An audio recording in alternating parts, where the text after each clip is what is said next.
What really happened with your host, Mike Rivero.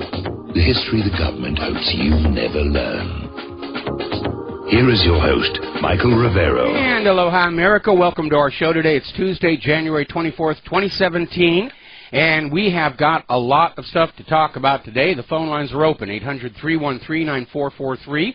Quick little program note, Wayne Madsen will be our guest in the third hour talking about his new book on CIA front companies and a couple of other issues that are starting to develop here right now. So we're certainly looking forward to that. Now then, getting on into the news, Donald Trump has decided to keep James Comey on as the director of the FBI. And I think what's going on here is looking back at Comey during the last few months of Obama's administration, it was pretty obvious that he was not comfortable. The position that he was put in by Loretta Lynch and by Barack Obama regarding Hillary Clinton. And I think that maybe Donald Trump, not being a career politician, is not rooted in ideology. He's a businessman, and he's looking for the people he thinks can really do the job. And so he's keeping on James Comey, but James Comey will not be hamstrung by the new incoming Attorney General, and will probably be looking to vindicate his image, his reputation after what happened.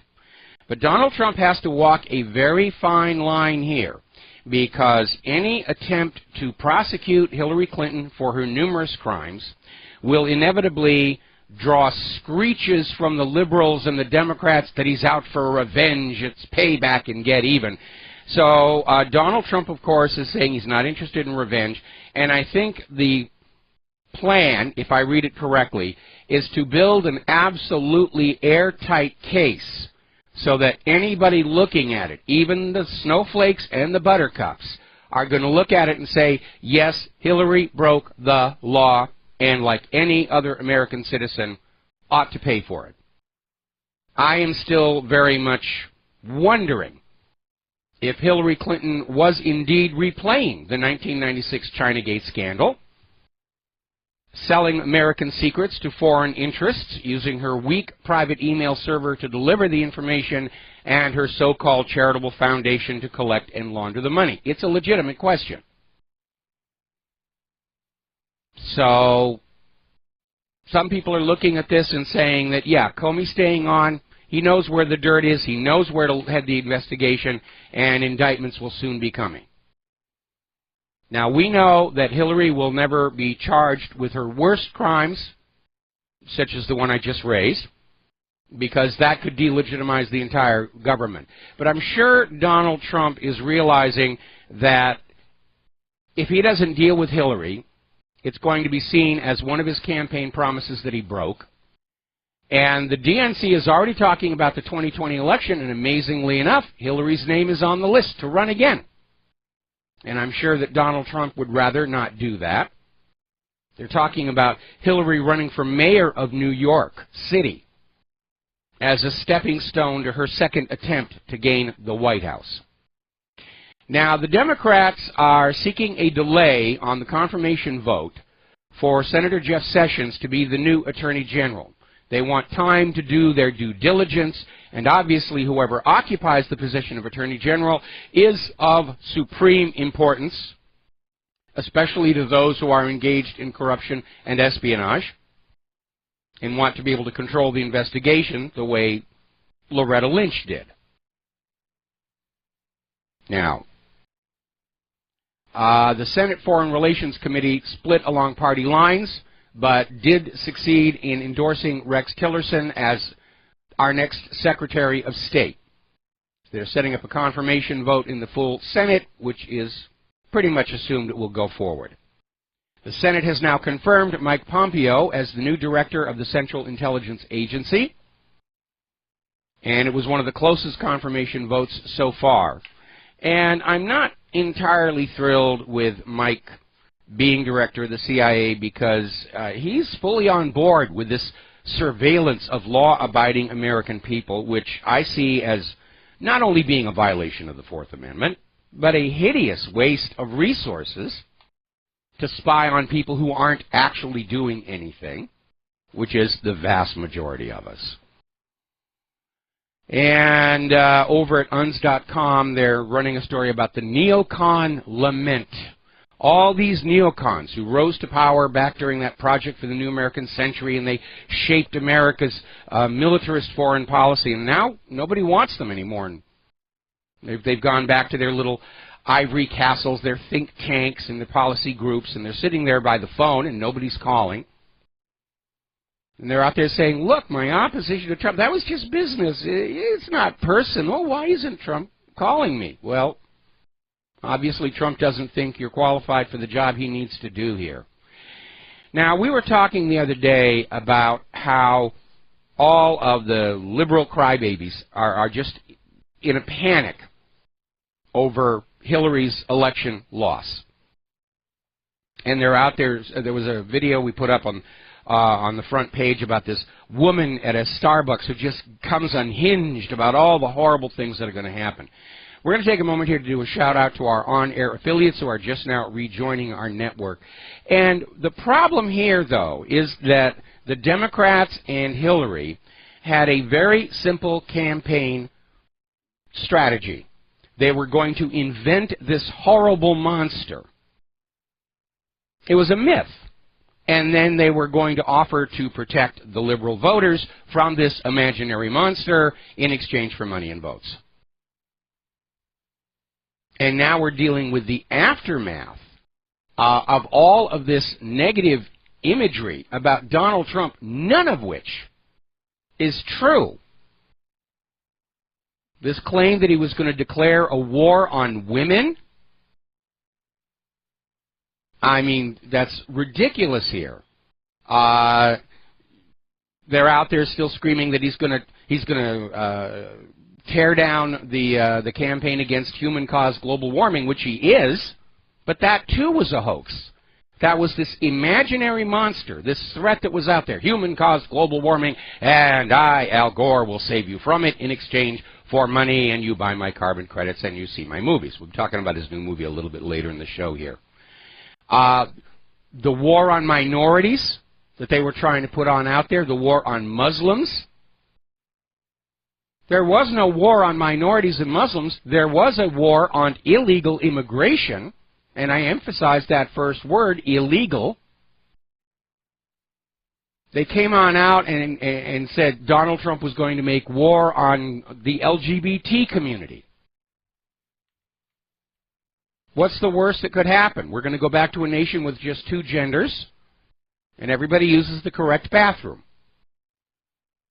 Then there was the big one, the Russian takeover of the U.S. government, that Trump was a puppet for Vladimir Putin, that he was going to run the United States for the benefit of Russia, and everybody knows that the United States is supposed to be run for the benefit of Israel. Then they had this one where Donald Trump was going to declare war on the poor. That one's already falling apart. He's bringing the jobs back by the millions. There was the claim that Donald Trump was going to see a resurgent Ku Klux Klan striding across the country. And it was all made up. I mean, before Donald Trump's been in the public eye for over 30 years. And he was never accused of any of these things until he started to run for president. And then the corporate media uncorked on him, just making stuff up. I mean, they were so desperate to smear him, they went back and found where his father had been arrested at a KKK riot 9 years before Donald was even born, and they couldn't even establish that Donald's father was actually part of the KKK. He was just there. He got caught up in it. And he was arrested and immediately released, so obviously the police didn't find anything.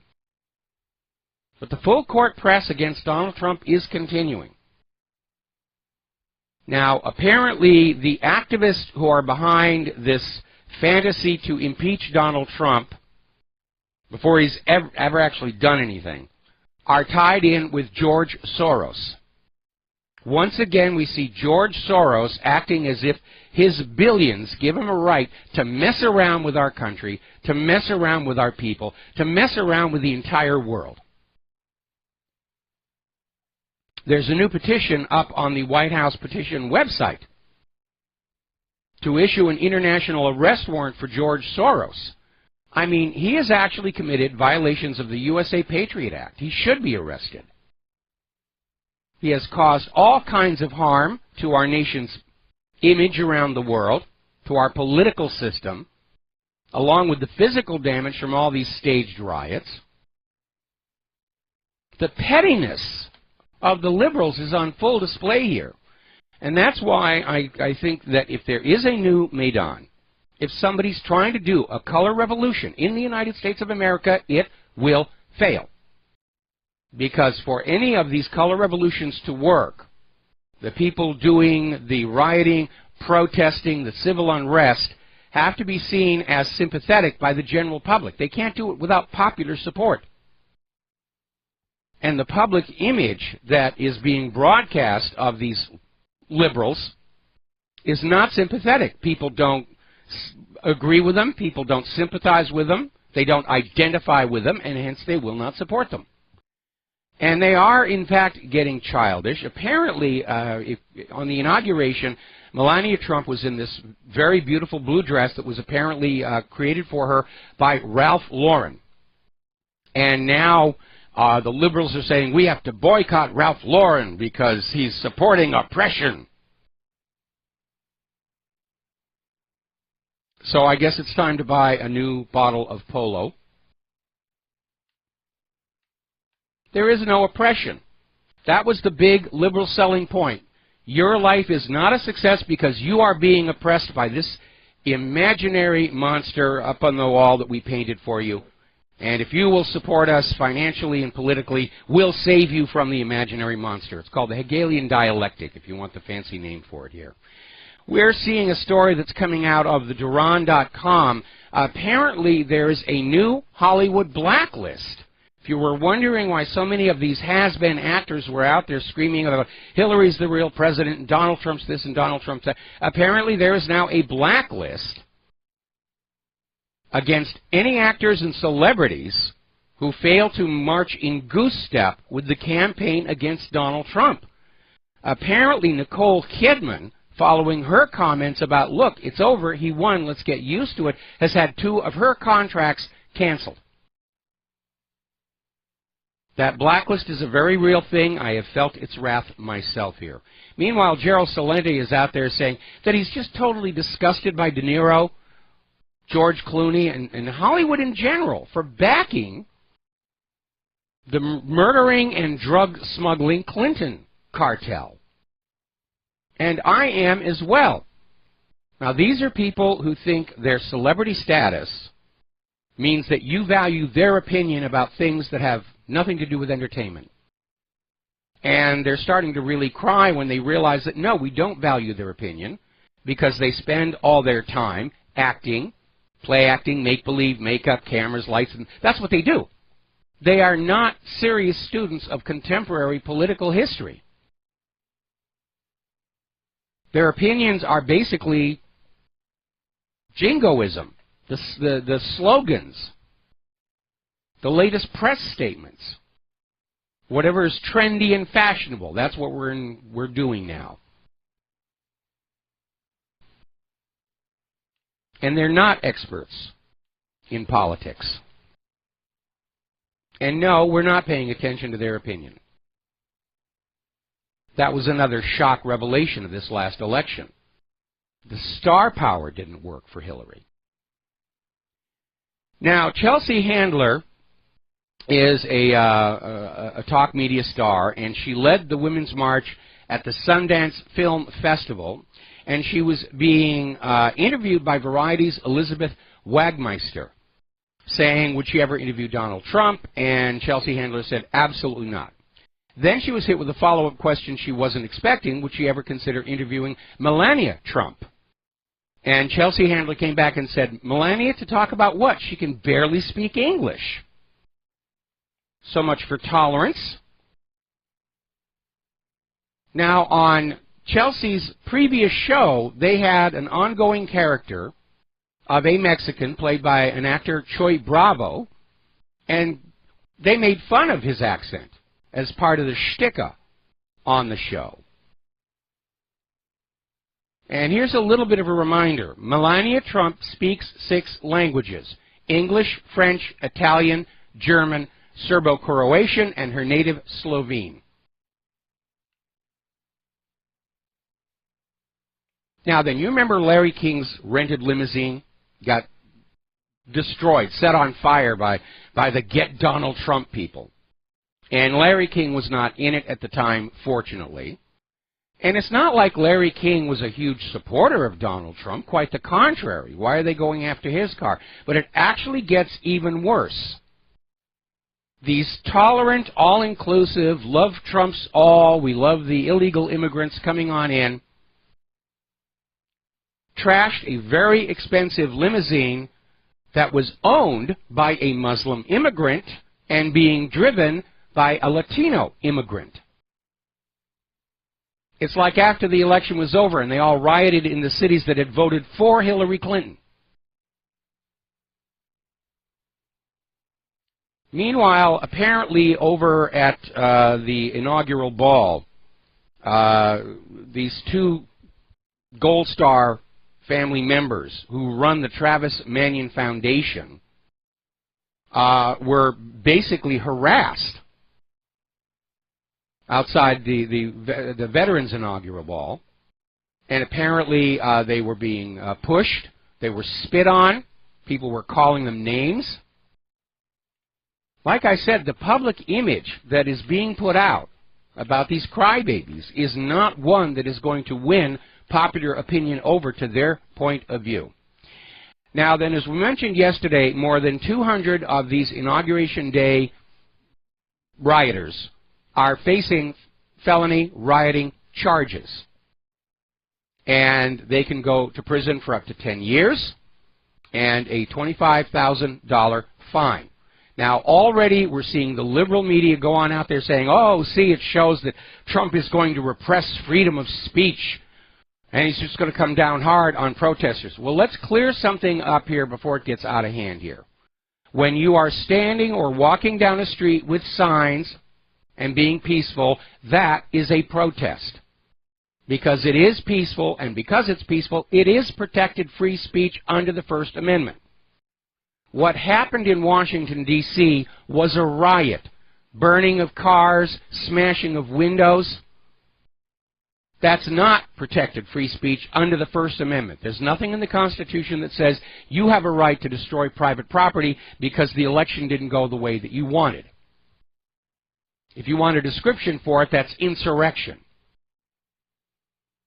Now, over at George Washington University Law School, Professor John Banzhaf was interviewed on Breitbart and saying felony rioting charges could provide genuine deterrent effect on future anarchists. And he is correct.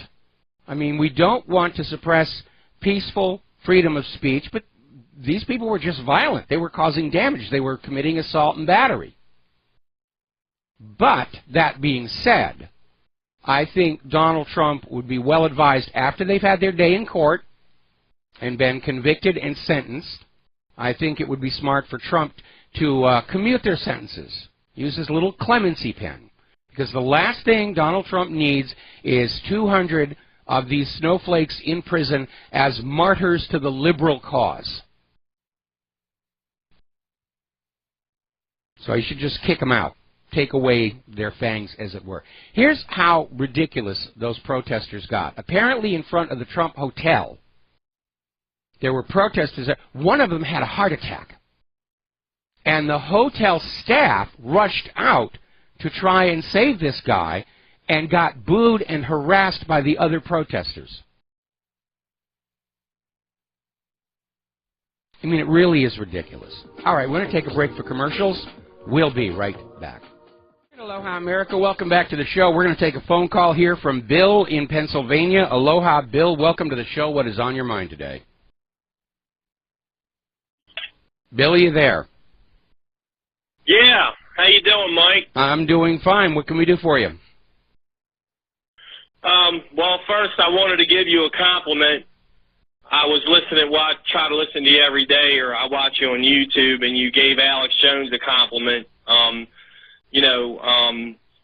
a lot of listeners that you have, like myself, like really love your show, but, you know, it takes a big guy to just say, you know, Alex is one of the pioneers.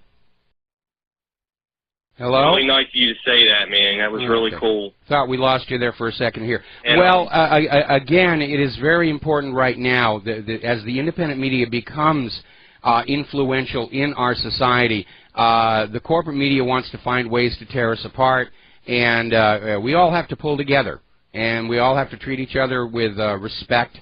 And again, I personally don't have a problem with a diversity of opinion, because that's what media is supposed to present to the public, so that everybody can read Alex Jones' opinion on this and that, and then read my opinion on this and that, and somebody else's opinion, and then they can come to their own conclusion, because that's what a free media is supposed to do. Nah, that's really cool.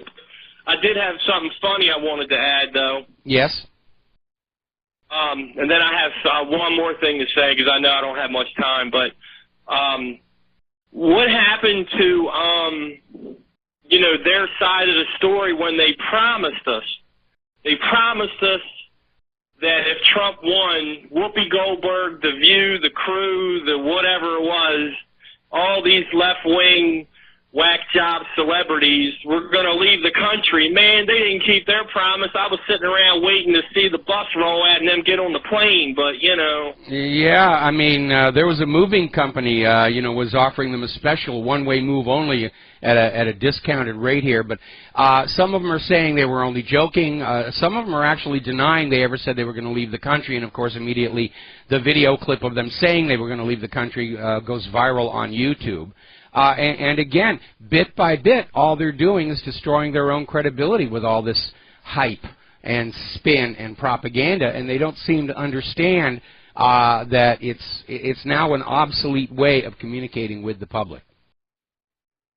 It gets so bad, though. It's like, I know everyone has a right to their own opinion, even if you don't agree with our well, I don't want to say our side, you know, the conservative, or whatever, how you want to call it, the non-globalist viewpoint, which is what I represent. Yes. But some of them get so bad with it, like when Robert De Niro got on there calling Trump a punk, and he wants to punch him in the face. I mean, that's just way out of bounds, man. I mean, that's just it crazy. really is. And you know something? That all these people are basically revealing their own ego problems. Because effectively what they were saying is, if Trump wins, I am going to deny you, the public, the blessings of my talent and good looks and humor. And, of course, the reaction of the public was, okay, we can live without you. And I wish... I'm sorry, go ahead. No, go ahead. Go ahead.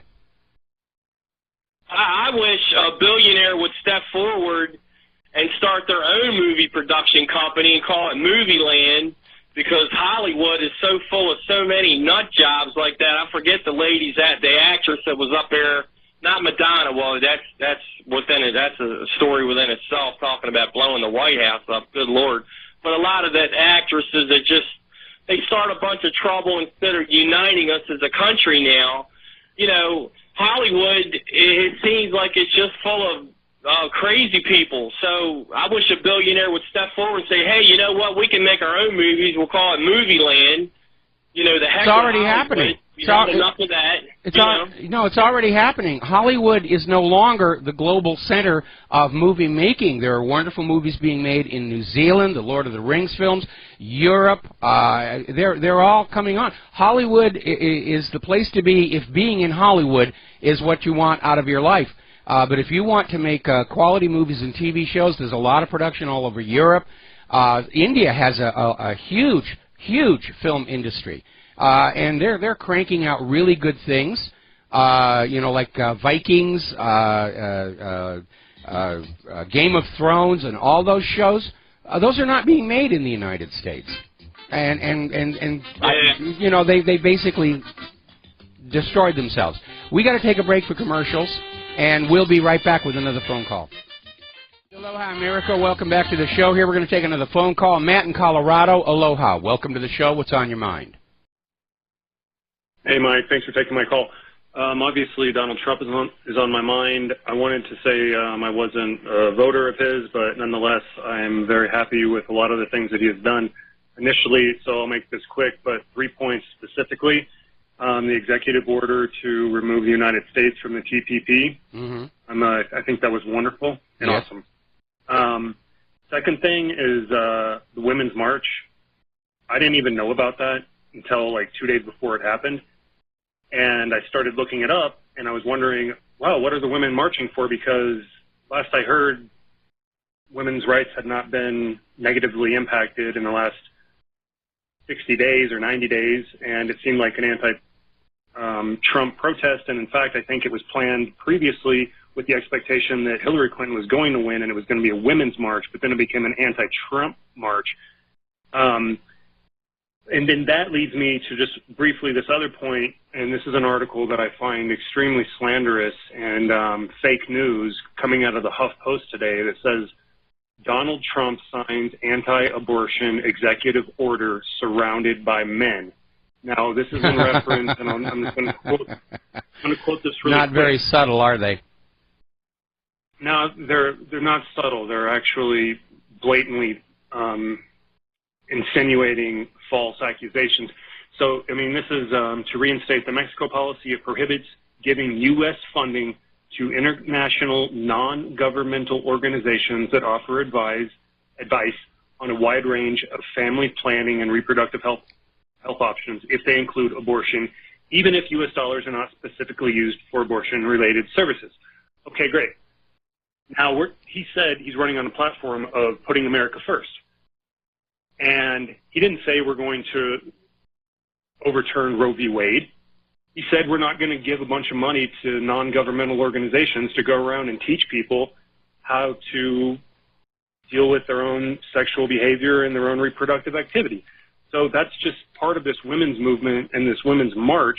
And the thing about it, which is insidious, because as a white male, I feel that it just says Trump's cabinet is more white and more male than any president's first cabinet since Reagan. So you're getting demonized for being a white male.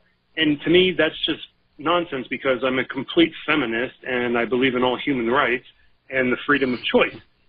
Okay, well, let me stop you here, because, you know, again, the way Hillary was campaigning was to create all these imaginary monsters, of which the worst is the straight white male, and go on out and convince everybody that they're being oppressed or threatened or endangered by the straight white males, and then solicit votes and money so that Hillary would protect these voters from this imaginary threat. That's basically what it is. And every demagogue likes to have a scapegoat group on which to blame things. And for Hillary, that was the straight white male, to the point where we actually have academics openly saying, you know, a genocide of the white males would probably be a really good thing.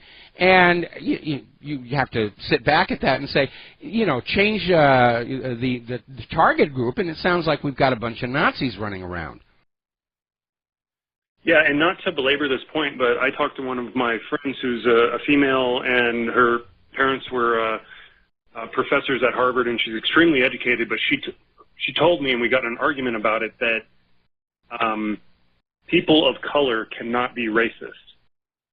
And she started going into a definition regarding prejudice versus racism and social inequality and blah, blah, blah. Not to belabor that point. I wanted to move on to this other thing. And this well, no, I want to respond to that. I want to respond to that, because that's been one of the big propaganda issues of the last couple of years, this idea that only white people can be racist. And that anything that blacks do to whites is empowerment. And believe it or not, they did exactly the same thing with the feminist movement back in the 1990s, where only males could be sexist, and any time a woman was underhanded toward males, that was empowerment. Even in the application of a false accusation of rape, women were encouraged to do that. And it wasn't seen as lying or harmful. It was seen as empowerment. And it's part of this way of keeping Americans divided against each other, and the liberals are really very, very good at it. I couldn't agree with you more than 100%. And then the last thing is that I own a solar company, and I'm not promoting myself, but I believe in renewable energies. And on Hawaii, I know that that's obviously an issue that you guys deal with. And given the fact that the Dakota pipeline has been in the headlines, and Trump signed in the XL pipeline and the Dakota pipeline. Yeah, the Keystone. He said that the Keystone, yeah. But there was like a couple of caveats that I think were overlooked by the press that are extremely significant. He said, we're going to renegotiate them. And he said they're going to be made with American pipelines. And so if you just take that into consideration, you never hear anyone complaining who drives a car or wants to heat their home about low energy prices. They want low energy prices. The price of gasoline right now is incredibly low. And, you know, if we have American pipelines bringing back American jobs and we're reducing the cost, and we can compensate people like for the Native American tribes whose land is being utilized in order for the transition, and we can ensure through various okay, well, let me cut you off here because this idea of using American pipes goes beyond the creation of American jobs. The reason so many people are upset with these oil pipelines is the oil companies are building them as cheaply as possible, and they are not safe. In fact, they had another massive oil spill on Aboriginal land up in Canada, something like 200,000 barrels. And that's a valid concern when you look at how often these things fail. Now, I think if they can demonstrate that they can make a pipeline that is safe, will not leak, will not fail, that probably the opposition to these pipelines is going to go away once they're demonstrated to be absolutely safe. And so you're absolutely right. The corporate media skipped over the qualifiers on Donald Trump's memorandum on the Dakota Access Pipeline, because he's out there saying, yeah, well, there's a place to meet in the middle, you know, in terms of safety and assuaging the concerns of the Native Americans who live on that land, and also everybody downstream who's concerned about the safety of their water. There is a place in the middle there. Now, the reality is that Keystone XL pipeline is probably going to increase gas prices, because the reason gas prices are so low, there is a glut of gas in the United States because so few people actually have to drive to work right now, and the Keystone can be used to sell that surplus up to Canada, and that will basically raise gas prices here somewhere between 10 and 20 cents a gallon is what's expected. Okay? Interesting, yeah, I wasn't aware of that. Gosh, and the last thing I just want to say is that, you know, for all of everything that's going on with Trump and so forth, I'm not for political correctness. I'm very considerate of other people and do not mean to offend people, but I think everyone is being overly sensitive, and it's getting out of control. And I personally have a problem with the acronym LGBTQIA, and I've looked them all up and tried to define them, and I don't have any problem with anybody's sexual orientation or gender identification, but I think this well, political. Let me cut you off here because we got to get back to the news here. The political correctness movement was all about tricking people into surrendering their right to freedom of speech by saying you can only use these words, these phrases, these ideas to be politically correct. And if you go back and remember George Orwell's 1984, one of the characters in there is in charge of developing the Newspeak language. And the theory behind Newspeak was if you didn't have a word for a bad idea, then you couldn't have the bad idea.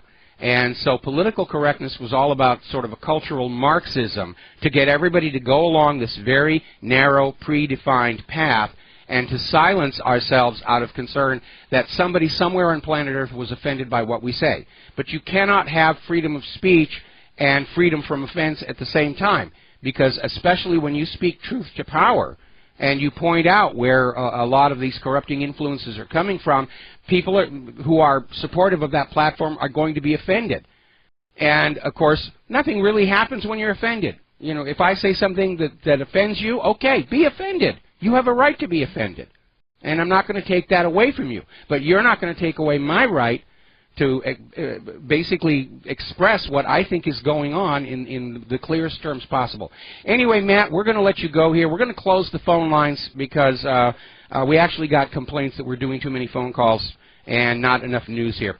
Speaking of the news, CNN came out with this wonderful little web page, a gigapixel image of the crowd at Washington, D.C. at the moment Donald Trump is doing his inaugural speech. And you can go in and zoom into it and see all the faces. For some reason, it doesn't work on the Chrome browser, but it will work on Firefox and Internet Explorer. And by doing this, it's a gorgeous, gorgeous image. And CNN actually succeeded in debunking its own claim that the audience at Trump's inauguration was small. Remember, they were putting that picture around from Reuters that showed hardly anybody in the mall. Reuters is still insisting they took it at the moment Trump was being sworn in. But if you look up on the actual dais, it's also empty. Nobody was there yet. And so if you look at this image, you will see that in point of fact, the corporate media has been caught lying yet again about the size of the attendance at Trump's inaugural. And Trump called them out on it, and the corporate media said, "How dare you question us? We're the corporate media." And the corporate media right now needs a good dose of humble, and probably nothing demonstrates that more than CNN President Jeff Zucker, who literally came on out and said that if the White House does not end their adversarial relationship with CNN, that CNN could incite a conflict with the Middle East and China. And of course, this triggered all kinds of complaints by citizens. The FBI is saying, yeah, they're aware that essentially CNN President Jeff Zucker is threatening to incite terror against President Trump. But Zucker is out there saying Donald Trump's image around the world is controlled by CNN. Not anymore, it isn't. I think Trump would be fully justified in bringing antitrust actions against CNN.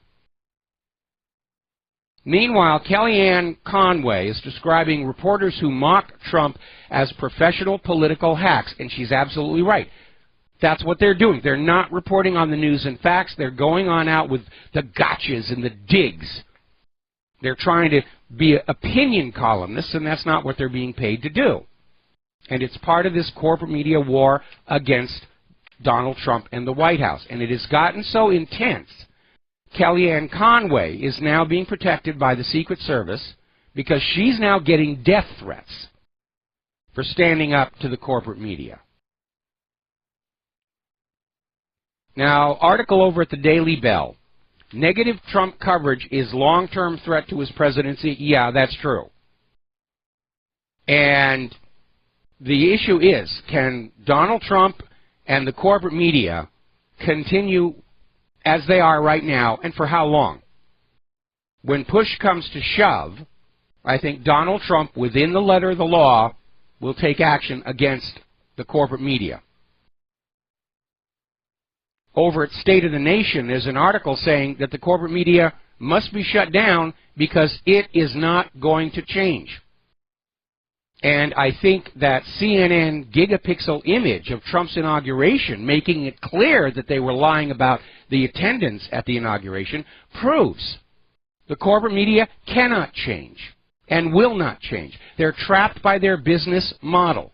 They are paid huge sums of money to be convincing liars. They can't start reporting the truth or their financial backers will let them go.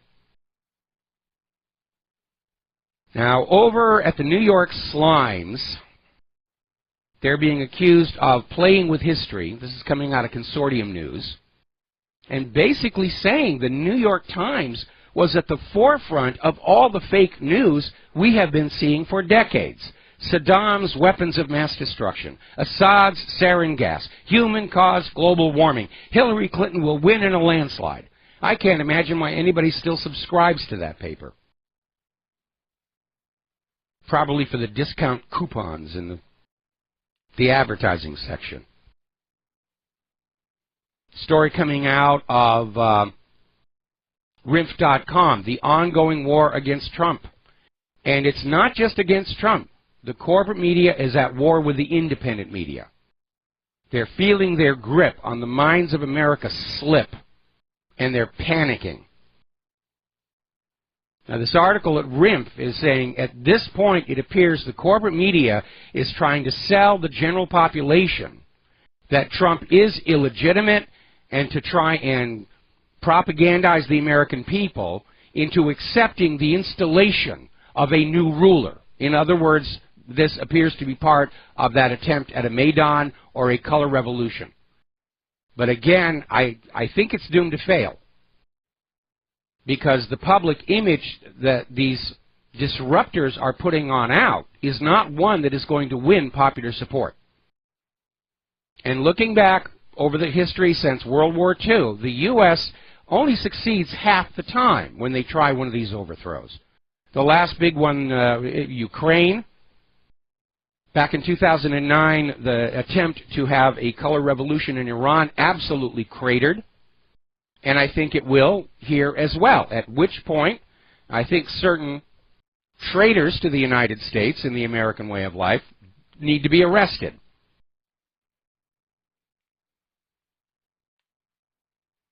Now, the other day we were talking about this so-called comedy writer, Katie Rich, and we got to take a break for commercials. We'll be right back.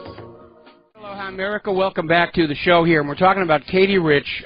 She's a writer for NBC. I think and apparently she tweeted out a tweet basically saying that Barron Trump, Donald's 10-year-old son, who may also be dealing with an impairment, she described him as the first homeschool shooter. And everybody responded angrily, and they should, for two reasons. First of all, you don't go after the families. Even the mafia holds to that rule.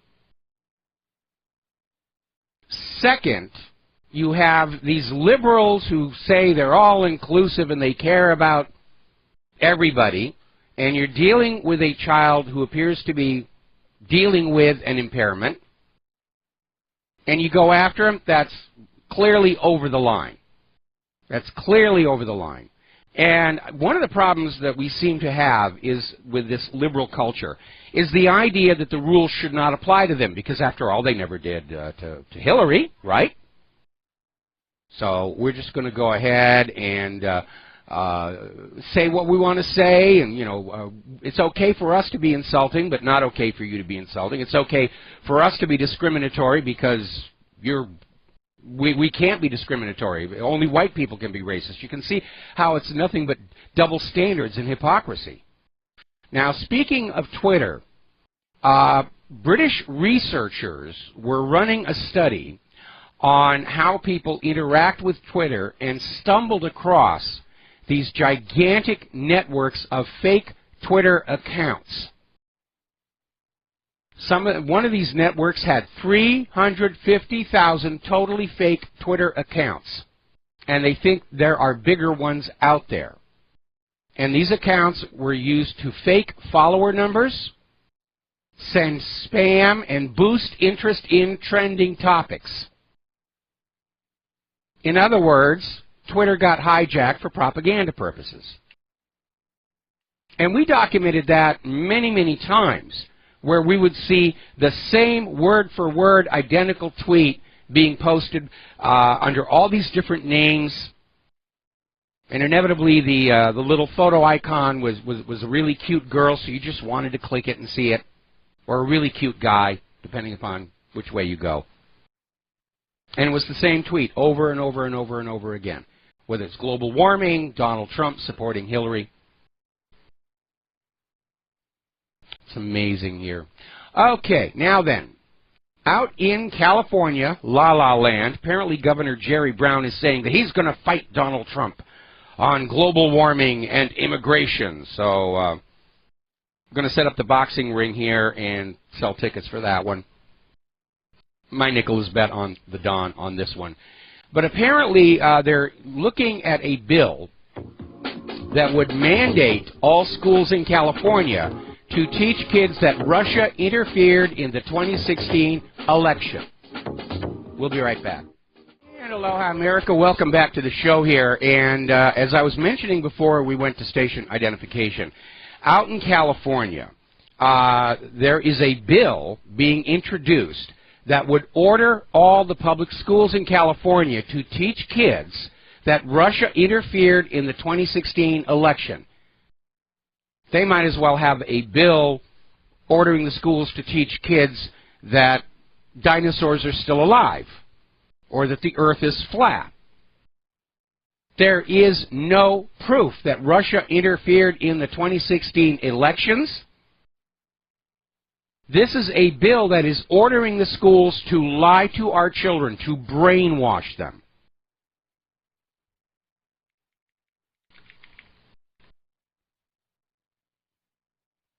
Now then, we are looking at the issues with Hillary Clinton. A lot of people speculating why Barack Obama did not offer her a pardon. Maybe he didn't want that stain on his legacy, or maybe it was just personal animosity, which was on display the last few weeks of Obama's term in office. He was just letting his ego have free rein with a lot of the decisions he made. And it's no secret that Obama was very angry with Hillary Clinton over all the scandals she brought to his administration. Now, Trump can stand up there and say he's not out for revenge. But Trump and the Department of Justice and the FBI are not the only threats to Hillary Clinton. There is still Judicial Watch. And Judicial Watch has filed a Freedom of Information Act lawsuit seeking records that were stored on the equipment of Datto Incorporated, which was a commercial data management company tasked with backups and off-site storage of Hillary Clinton's emails from her private server. And there is really no reason for that to be refused. They can't say it's classified if it was being stored on a public server. So I think Judicial Watch is just working bit by bit to build up the case against Hillary Clinton. And they're going to make it rock solid because they've already had a taste of the Clintons' influence. Down in Florida, the founder of Judicial Watch, Larry Klayman, had actually filed a RICO lawsuit against the Clinton Foundation. And it had the misfortune of being assigned, supposedly at random, to a Clinton-appointed judge who just threw it out without even looking at it. But sooner or later, there's going to be something that can't be buried, can't be covered up, is beyond the ability of bribes. We're hearing now that there is a 50-50 chance Hillary Clinton will run for mayor of New York City. They are not retiring. They're trying to find a way to make a comeback.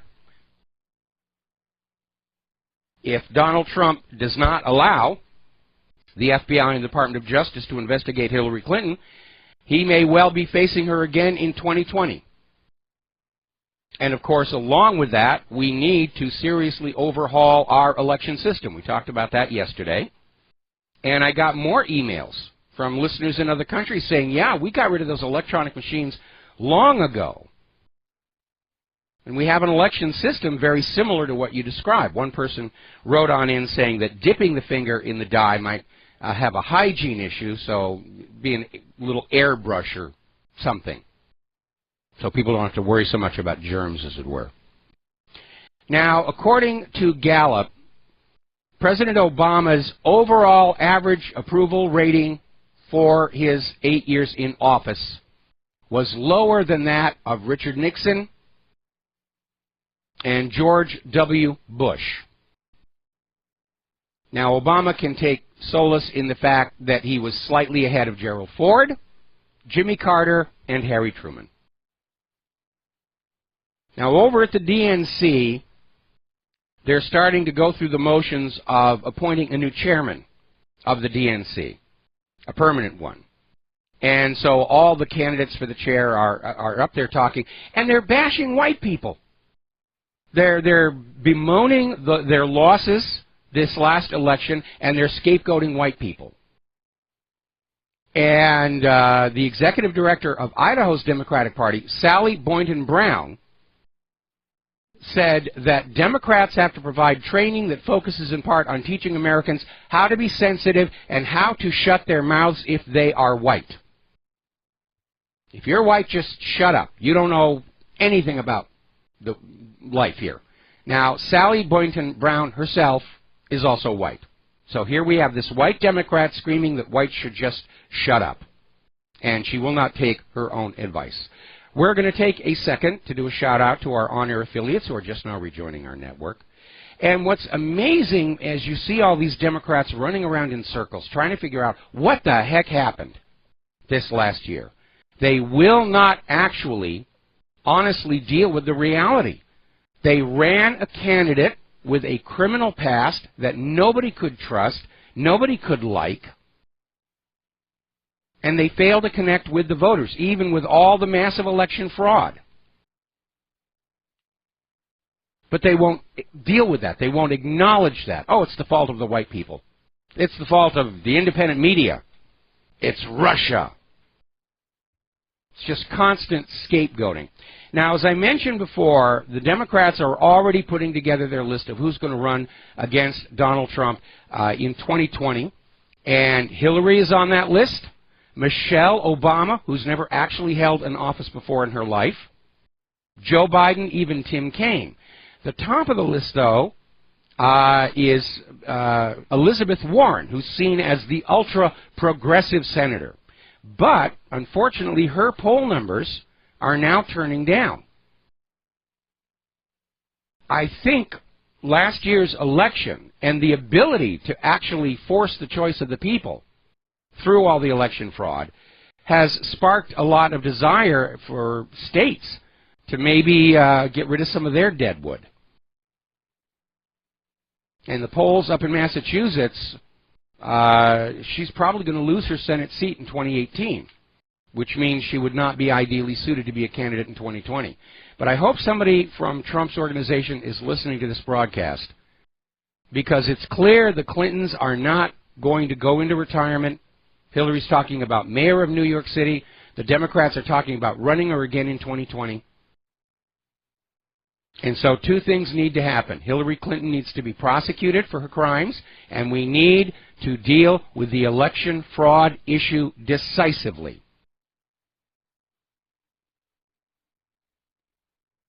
Now, in terms of international relations, Trump has basically announced he wants to team up with Vladimir Putin to fight ISIS all over the Mideast, all over the globe.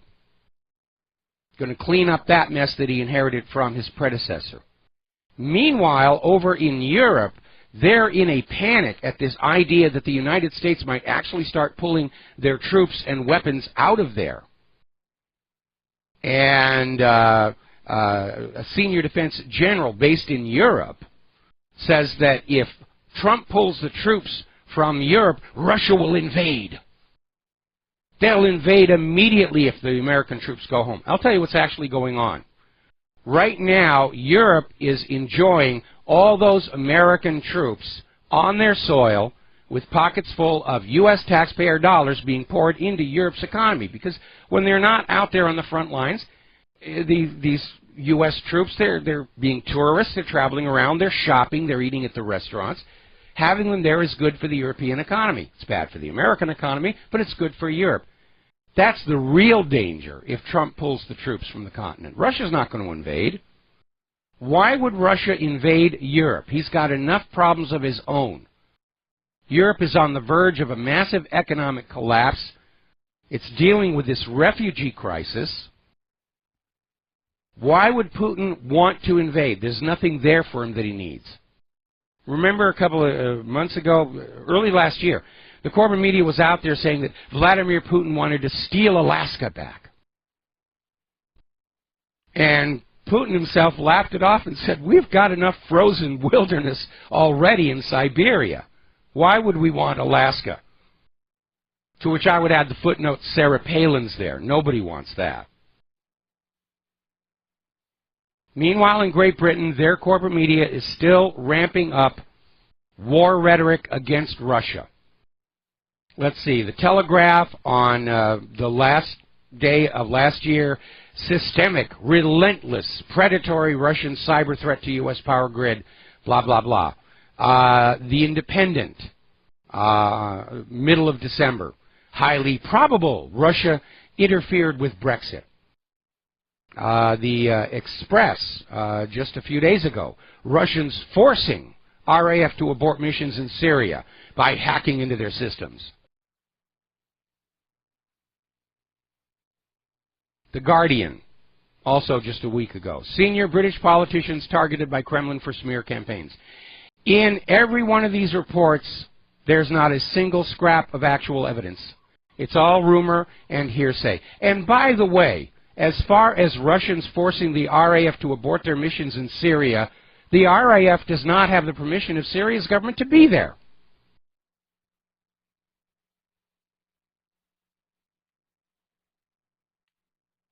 The corporate media is out there trying to assume the position that they will tell us who our enemies are and who our friends are. And I have a message to the corporate media. We're all big boys and girls out here.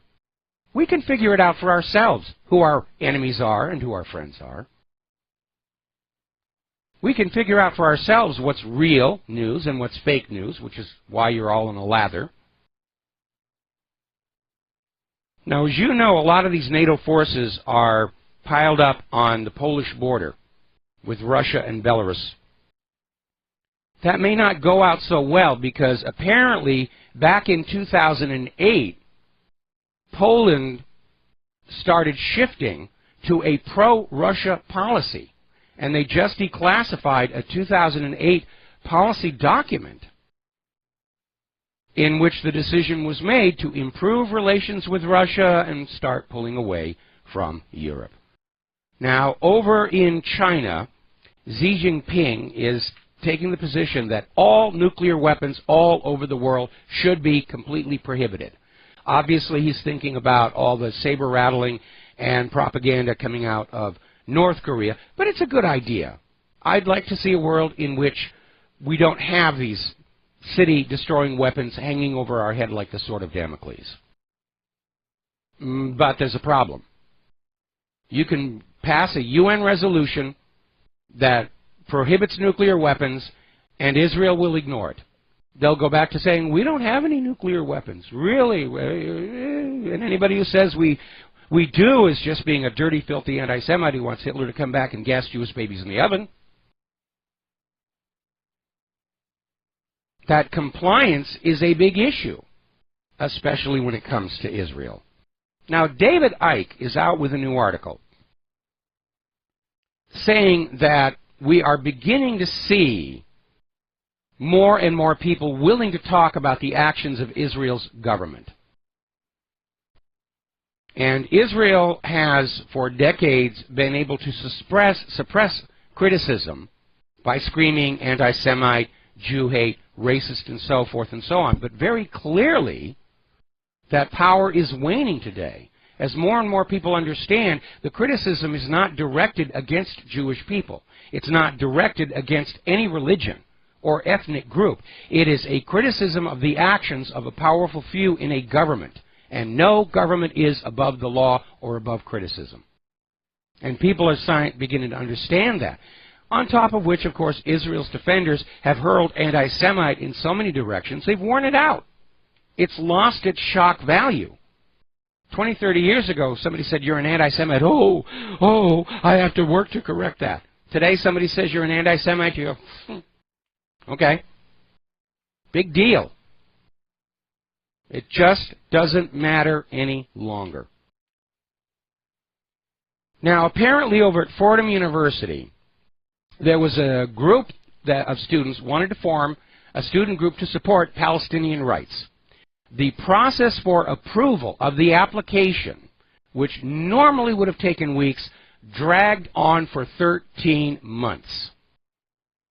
The student government eventually approved the student group in support of Palestinian rights, but the dean of students, Keith Eldridge, used a very rarely used veto power to ban the group from campus. So we are still seeing that effort to hijack education in service to a foreign government. Now, Bernie Sanders is out there applauding Donald Trump's withdrawing of the U.S. from the Trans-Pacific Partnership, and with the U.S. stepping out. They were pushing for it. TPP is now dead. Everybody's going to tear up the paperwork, toss it in the shredder, and say, thank goodness we missed that one. We dodged a bullet on that one. And so a lot of people are very happy about that. Some importing companies that prefer to have jobs outside the country are out there whining and saying, oh, everything that you buy from us is now going to be much more expensive now that TPP is dead. But I think most Americans are going to be willing to pay a little bit more for what they buy in exchange for two things: better quality and jobs for fellow Americans. Claire and I, when we go down to buy something, we look for stuff that's made in the United States. And yes, it'll be more expensive. And yes, we're willing to spend that money because we understand one of the reasons our nation is in such a fragile economic situation was this rush to offshore jobs by a corporate culture that seemed to have forgotten your employees, collectively, are also your customers, collectively. If you take away their jobs, they are not going to show up at the malls and buy things. And by the way, the owners of shopping malls are now starting to get out. They're seeing retail as failing because people don't have money. They're blaming online shopping, and I'm going to come back to that in a minute. But basically, we're seeing this article over in Government Slaves where retailers are saying that U.S. brick and mortar retail footprints have to be reduced by 1 billion square feet all across the country. They've got to move to smaller and smaller spaces. Now, yes, a lot of people buy things online, but it's not our first choice. It's certainly not my first choice. I prefer going down to a store, walk on in, see what I want to buy, pay for it, and go home. Instant gratification is the heart of the retail experience. Unfortunately, retailers have gotten out of the habit of having a selection, and they'll load up their store with thousands and thousands of whatever they could get the cheapest. And their attitude is, you'll buy what we're selling you or you'll do without. And people are saying, we're going to do without. We'll order online to find what we can't get at the stores. And that's a big reason why retail is in trouble. Not just the economic downturn, but a very arrogant attitude coming out of these retail companies that will decide what we want to sell you, and we don't care what it is you want to buy. And we go back and forth on this very issue with our local supermarket. They'll have a product we really like, and all of a sudden it's off the shelf, and there's something on the shelf that's nowhere near as good for more money. And we'll talk to the store manager saying, can't you get this other thing back? And he says, it's not up to me. Corporate sends me what I'm supposed to sell to you. Now, over in Spain, their court has jailed 5 former executives, bank executives, who got millions in severance pay from a struggling bank that later had to be nationalized. We need some of that here. We need to put the crooked Wall Street financial sharks, criminals, into prison. We need to disincentivize financial fraud. More about that when we come back from these words from our sponsors. Aloha, America. Welcome back to our show here. And as you know, Rolls-Royce got into their own trouble because they had this 24-year period in which Rolls-Royce executives were secretly paying off middlemen and officials in 11 developing countries to win lucrative business. Bribing is basically what they were doing. And last week, Rolls-Royce agreed to pay £671 million in total to British, U.S., and Brazilian authorities to settle the allegations of bribery, which occurred in countries including Russia, Iraq, and China. So now attention is turning to the accounting firm, KPMG, which was supposed to be the auditor for Rolls-Royce to keep their bookkeeping honest. And obviously they had to know the bribery was going on and find some way to cover it up. And the problem with all of these is that every time a company gets fined, it comes off their taxes in part. They raise prices to their customers and clients, and nobody goes to jail. Now, the newly elected leader of Moldova is visiting Moscow on his first official visit as president of Moldova, and he's just come right out and said, I don't think we're ever going to join the European Union, and Brussels hopefully understands this. I imagine Brussels might think that that European Union army they've been talking about could be used to invade a country here or there and say, really, you're going to be much better off in the European Union.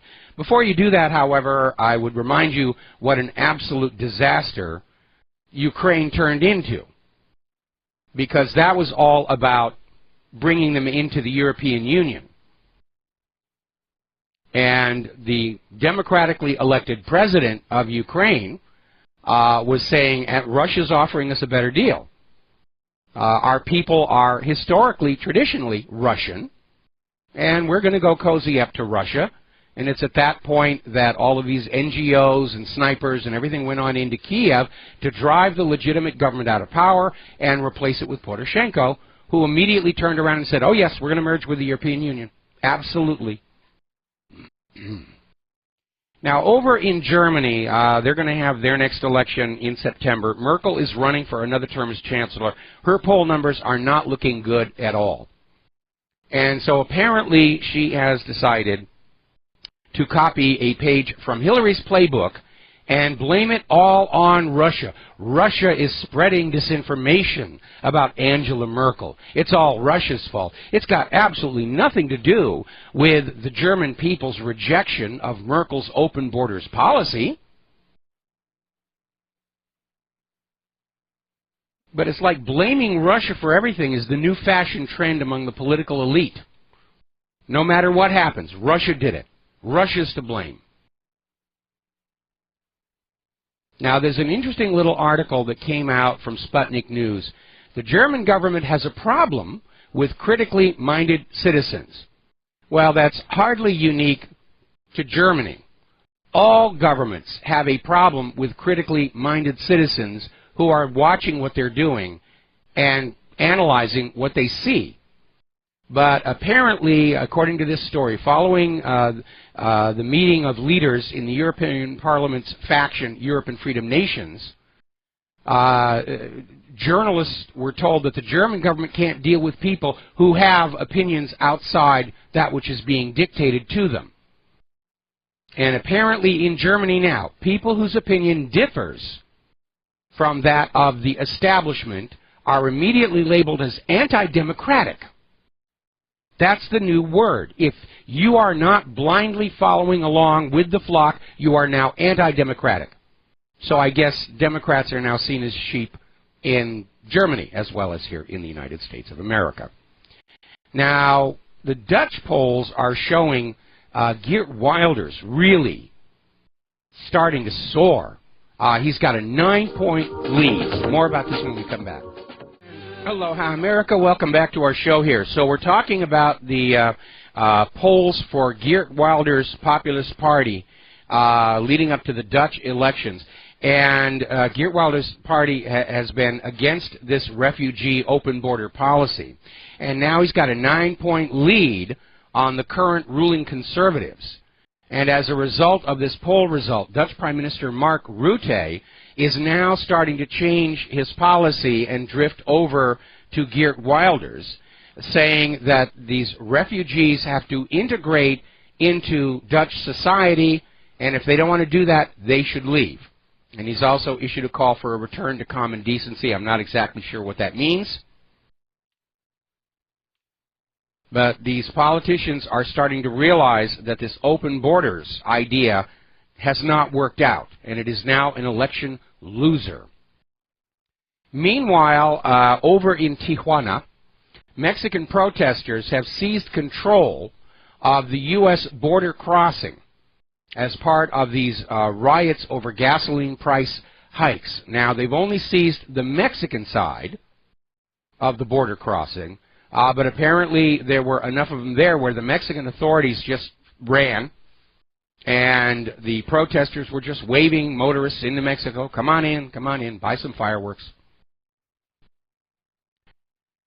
Now, Donald Trump's pick to head the FCC wants to abolish net neutrality. And a lot of people are saying, oh, it'll be the end of independent media, and yeah, we're going to see some abuses by the corporations that run the net. And we're already seeing some game playing already with certain websites all of a sudden disappearing from the DNS. But actually what this FCC head is saying is the federal government will not be regulating the Internet. And that actually is going to be a good thing when you remember that it wasn't all that long ago. FCC member Ajit Pai was out there saying federal regulators were going to seek to regulate websites based on their political content using the power of the FCC or the Federal Elections Commission. And so this pulling of the federal government out of the Internet looks to have more upside than downside.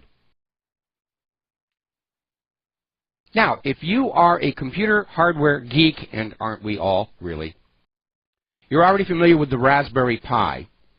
And it's this little tiny computer on a board, and it's got a lot of capability, and it's for people who just want to play around with the hardware.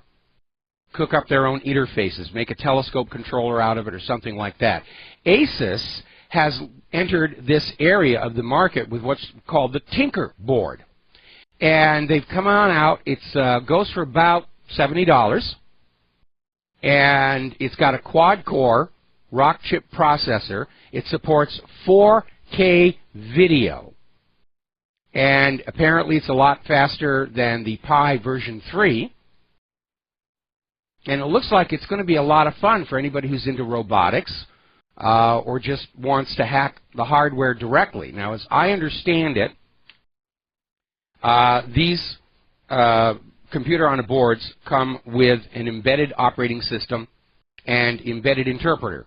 So you just plug in the terminal and the keyboard and the display rather and the keyboard, and you can actually program this thing to do all kinds of fascinating stuff. And like I said, it looks to me like it would make a hip controller for a computer-operated telescope, for all you astronomy buffs out there. Now then, let's talk about human-caused global warming. Al Gore is out with his new sequel to Inconvenient Truth. And I love the irony that when it opened at the Sundance Film Festival, they had heavy snow and freezing weather. And Gore is already out there trying to use this film to sort of rewrite the history of the first film. Because in that first film, Al Gore predicted that by this time, the melting of the ice caps would flood Manhattan, including the site of the 9/11 memorial. And what he's done in this film is a little bit dishonest, because Gore took clips from Superstorm Sandy, which did flood water into lower Manhattan, including the memorial site, and say this is proof that his prediction was coming true. Well, Superstorm Sandy is not caused by the melting of the ice caps. There hasn't been any melting of the ice caps. Quite the contrary, we are headed into another major winter. I'm getting emails from people all over saying they're snowed in, they're having to deal with very heavy snow. Out in Reno, Nevada, the snowplow drivers are working 12-hour shifts trying to keep the roads cleared over there. New Zealand is reeling from what is being called a weather bomb because they are being repeatedly hit with snowstorms down there, and it's the middle of their summer below the equator. Over in Japan, parts of that nation are dealing with a steady falling of snow. And the pictures were rather amazing to look at. So all this talk about snowfalls are a thing of the past was nonsense. Humans are warming the Earth. Even NASA is finally grudgingly saying that, yes, solar output is what's really setting the temperature here on Earth, and solar output is in decline. And once again, the corporate media stands fully exposed for feeding you a line of USDA choice bovine excrement for monetary and political gain. How many more times do you have to be lied to until you stand up and say, I am sick and tired of being lied to, and I'm not going to put up with it anymore? That time is here and now. It's not politically correct to pretend to believe what's on CNN or MSNBC.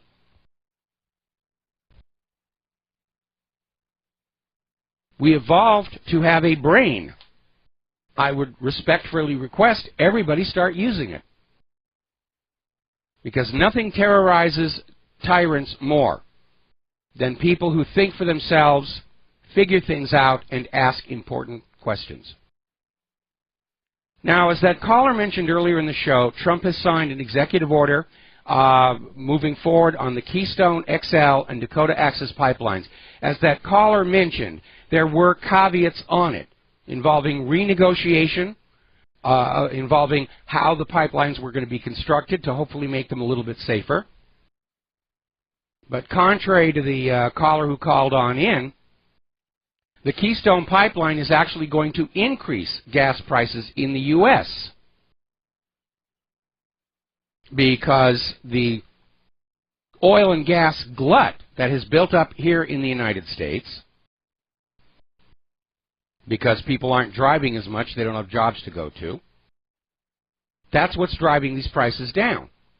And if that pipeline can be used to sell the surplus of Gulf oil to Canada, the glut goes away and the prices go up, estimated 10 to 20 cents a gallon.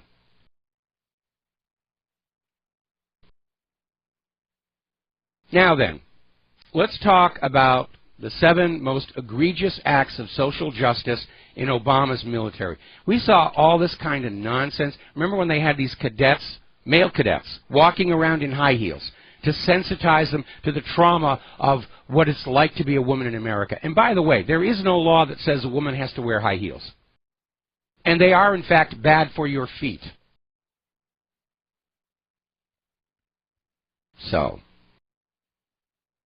let's see. Apparently, back in 2012, a proposed U.S. Army handbook ordered soldiers not to make any negative comments about pedophilia, which apparently is a common practice in Afghanistan. And let's see. 2014, the Army punished Chaplain Joseph Lawhorn for listing Bible verses as an optional resource in a suicide prevention training class. They got a major problem with suicide.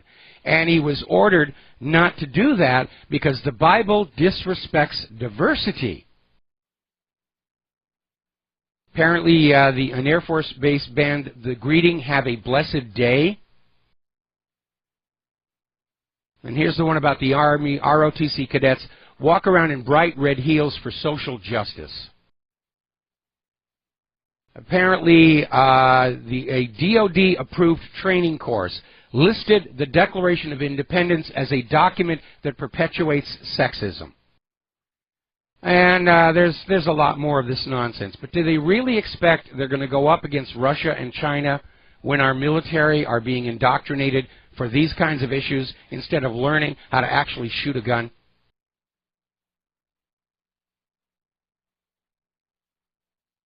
It really is rather ridiculous. Now then, you've been probably seeing a lot of ads on TV about the shingles vaccine. If you had mumps, you're carrying the shingles virus in your body, and it can leap up on you and cause all kinds of problems. I had an uncle who had shingles. It really is very, very painful. And if you've had the mumps, you have a 1 in 3 chance of getting shingles during your lifetime, and they're selling a vaccine for it. It turns out that the people who are vaccinated with this shingles vaccine are turned into carriers and can infect other people with this virus. And we have been seeing this over and over again, where all of a sudden there's a screaming about a measles or a mumps outbreak, and they say, why, oh, why did these people not get vaccinated? And then you find out they did.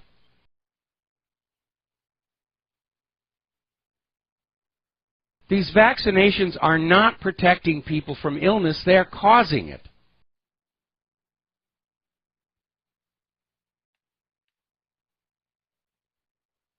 We were talking the other day about how the AMA is very concerned about how people who are being given the oral polio virus are coming down with a strange paralytic disease. And when it first appeared, people said, it looks like polio. And the AMA said, no. You don't dare call it polio. We'll take away your medical license. You call it something else. You call it a shrunk or a fisbin or, unspecified polio-like paralysis if you want to do that. There's really a grand cover-up going on over how bad medicines and treatments in this country have become. Now, there's a new study, this is being reported in investmentwatchblog.com, a new study that confirms once again children are being overdiagnosed and overtreated for ADHD, attention deficit hyperactivity disorder. And remember, the guy who came up with that, attention deficit hyperactivity disorder, shortly before he passed away, said, it's the perfect example of a fictitious disease. It was created to sell medications. It doesn't really exist. When I was a kid, we didn't have ADHD. We had teacher is boring the heck out of me. So of course I'm going to look out the window. Now here is a very, very sick story. This is down in Florida. And it has to do with a police officer. And apparently this police officer had been friends with this elderly woman and had unfortunately been stealing checks from the victim's house and writing them to himself and his children to the tune of $65,000. And apparently the deputy, when the woman went into the hospital, the deputy said he was going to take care of the dog. Instead, tried to sell the dog on Craigslist and say it ran away. Well, apparently the elderly woman wised up and filed a police report, at which point this police officer broke into her home, grabbed her, and forced a bunch of pills down her mouth along with her prescription tranquilizer that was used to induce sleep, and she lost consciousness. When she woke up, she found there was a hose running from her car with the engine running, filling the house with carbon monoxide. This is a law enforcement, officer who's done this. And this gets back to something I have said many times before. The lust for these pieces of paper and ink have destroyed what was best about Americans. We used to be a people that took pride in our work just because we wanted to do good work. We were altruistic to our friends and neighbors. We had a sense of community. We had a sense of pride about ourselves and our nation. And all of that is eroding away under this constant drumbeat of you need more money to give to the bankers. You need more money to give to the bankers. And it is a loss. America, its soul, is being hammered out of existence by the greed of the money junkies. Okay, apparently, let's see what's going on here. Investigators over in Massachusetts were investigating a Brazilian man, found $20 million stashed inside a mattress. That's interesting there. The auto lease Ponzi is getting ready to fall apart. Used car prices are now plunging. And that's certainly true. We're looking for a new car here, and we've been offered a 1990 Bronco in pretty decent shape for only $500. So we're going to be looking at that here. The British Army, I guess with all the talk about attacking Russia, is failing to attract new recruits. Nobody's going to sign up for the Army if they think they're going to be sent to be killed and crippled in a pointless war. They're missing their manpower target by thousands.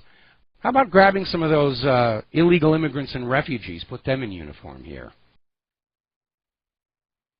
Somebody just posted an article here about global warming. Back in 1987, global warming causes sea levels to fall. And now they're saying global warming causes a slowdown in sea level rise. They can't make up their mind. They're just saying whatever they think it's going to take to get you to believe them and go along with the agenda, which is carbon taxes, mandatory buying of carbon credits, and so forth and so on. And again, the corporate media is doing their job that they're paid to do. Lie to you. We'll be back after these few words. And aloha, America. Welcome back to the show here, and we're going to talk a little bit about the Secret Service. Now, most people, when they hear the phrase Secret Service, they think about the President's protective detail, and that's actually only a very small area of what the Secret Service does. They have permanent presences in all the major cities, and along with security issues for American diplomats, they're also at the forefront of tracking down counterfeiters, except for the ones at the Federal Reserve.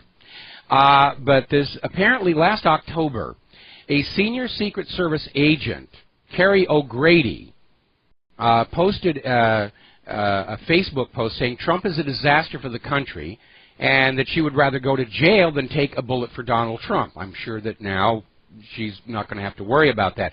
The reason this is interesting is because back in 2015, there was this incident out in Denver where an FBI sniper rifle was stolen out of a vehicle in the hotel parking lot just before Obama's visit to Utah. Now, this sniper rifle was secured in the car, chains, locks, a truck vault, and apparently whoever stole the rifle literally used a cable and another vehicle to just rip everything loose and take the rifle.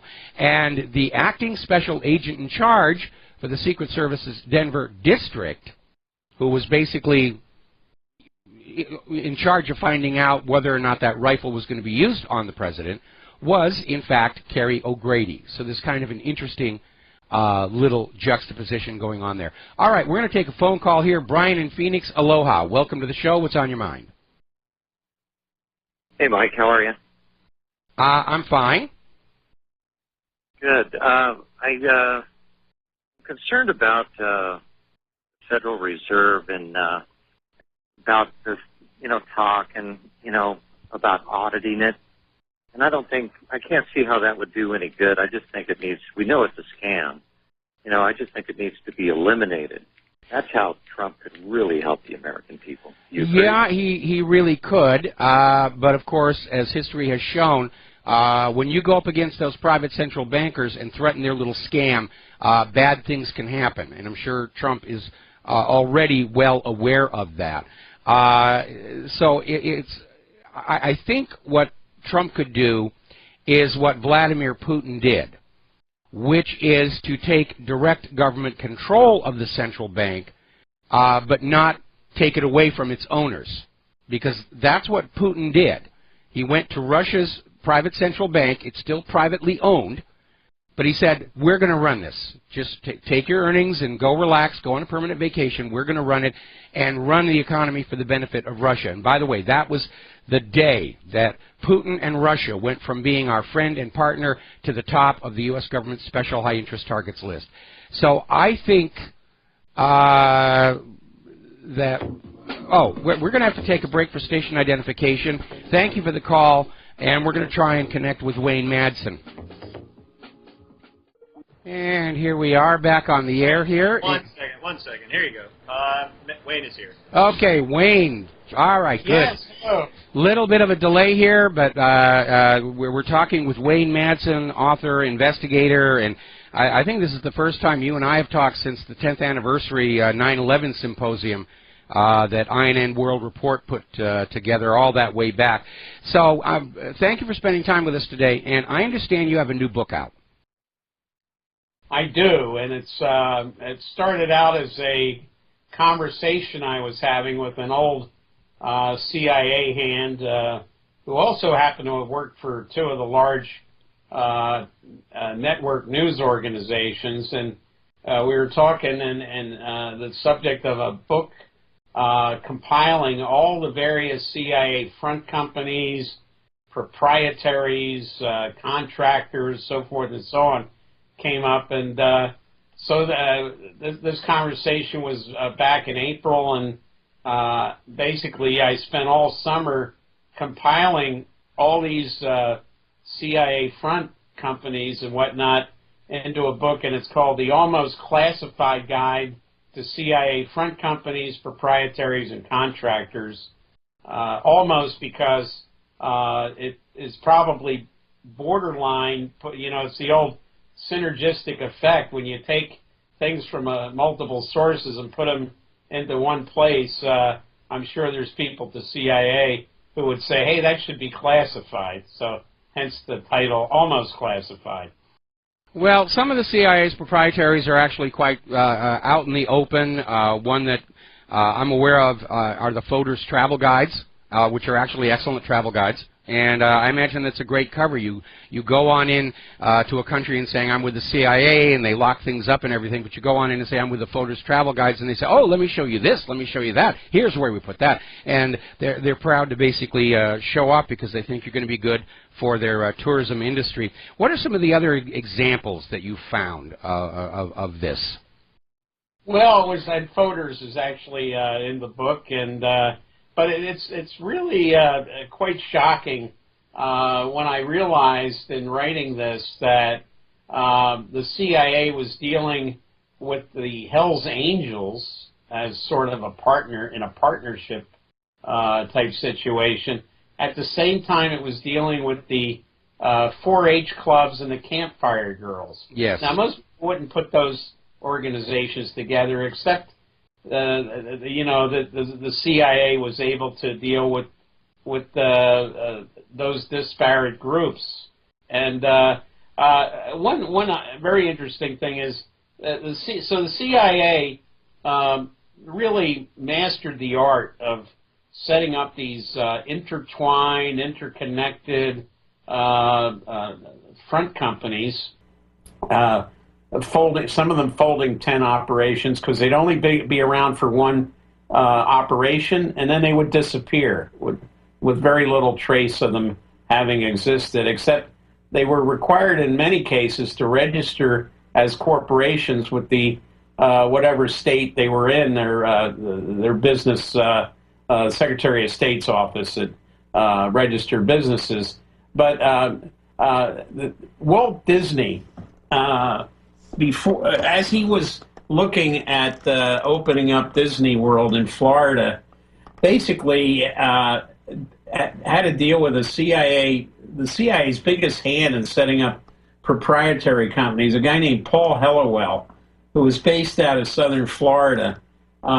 Disney said, hey, listen, I don't want to go into the Orlando, Kissimmee area and start buying up massive amounts of property because it's going to people are going to realize what's going on, and the prices are going to go up.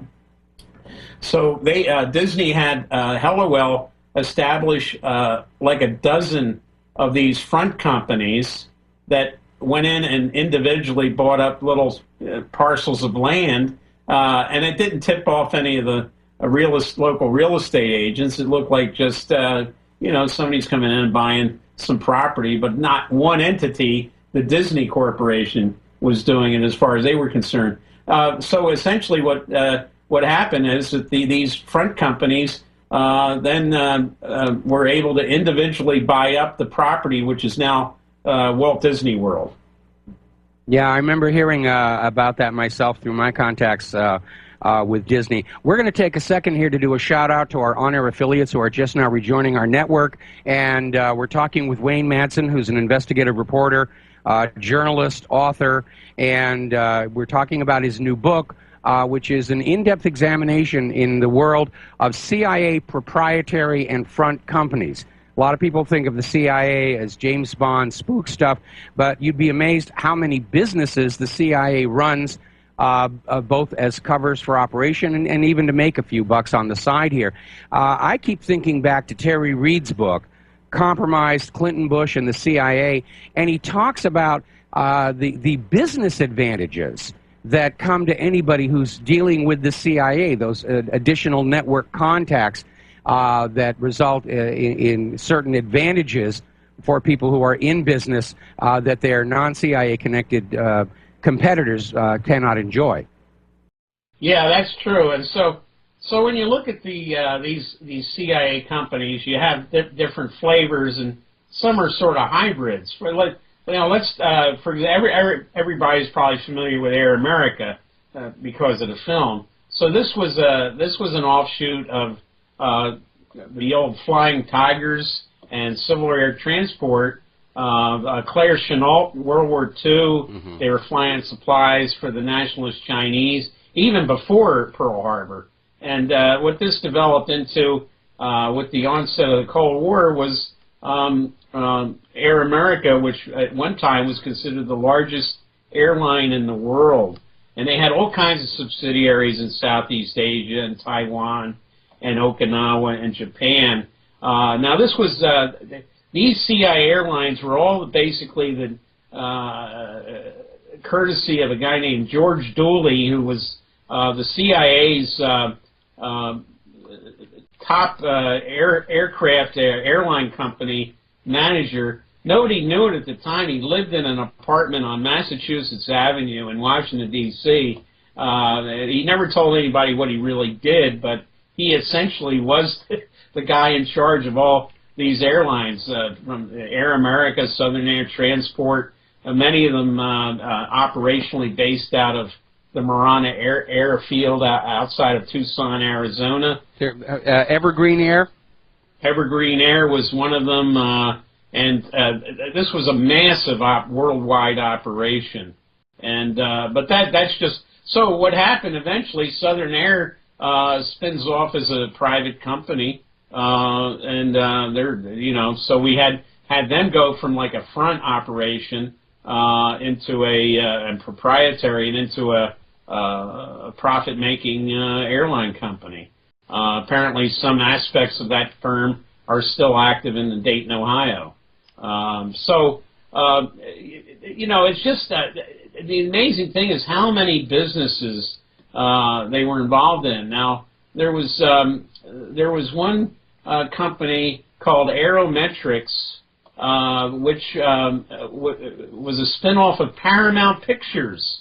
Oh, okay. And Aerometrics basically was involved in the CIA's imagery analysis operations from the spy satellites. So they were involved in like 3D imaging, something they probably picked up in Hollywood and then applied this as a spin-off for the CIA. These things I was not aware of until I started doing the research for this book. Well, it's funny what you're talking about, picking this stuff up from Hollywood, because if you're in the computer animation field, there's an annual conference every year called SIGGRAPH, Special Interest Group Graphics. It's a subset of the Association for Computing Machinery. And I remember this was back in the 1990s. Was the first time students from the Soviet Union were allowed to come to the United States to attend SIGGRAPH. And so I stopped by their little booth, and they're showing what they're doing on their little tiny computers. And after I was there for a while, you know, this really shady-looking guy comes up to me and he says, "What did you get from them?" And I'm saying, "Well, Bressingham's algorithm." And he says, "Is that classified?" And I'm saying, "No, it's like Computer Graphics 101." And this guy was just acting like we were talking about nuclear weapons or something, and you know, it was kind of a ridiculous situation. Yeah, and you know, it's interesting to see the change the CIA over the years as U.S. industry changed. I mean, when you talk about post-World War II era, we're talking 40s and 50s, you see that the CIA partners are, you know, your big white shoe Wall Street companies. Yes. And many of these were used to provide cover, non-official commercial cover for CIA people operating abroad. So you get a lot of law firms, but you get an awful lot of advertising agencies. Yes. And you know, I mean, this is like, you know, people would think, well, advertising agency, yeah, because who would really link that to the CIA? It was really perfect cover, more so than say a bank, which there were a number of banks being used.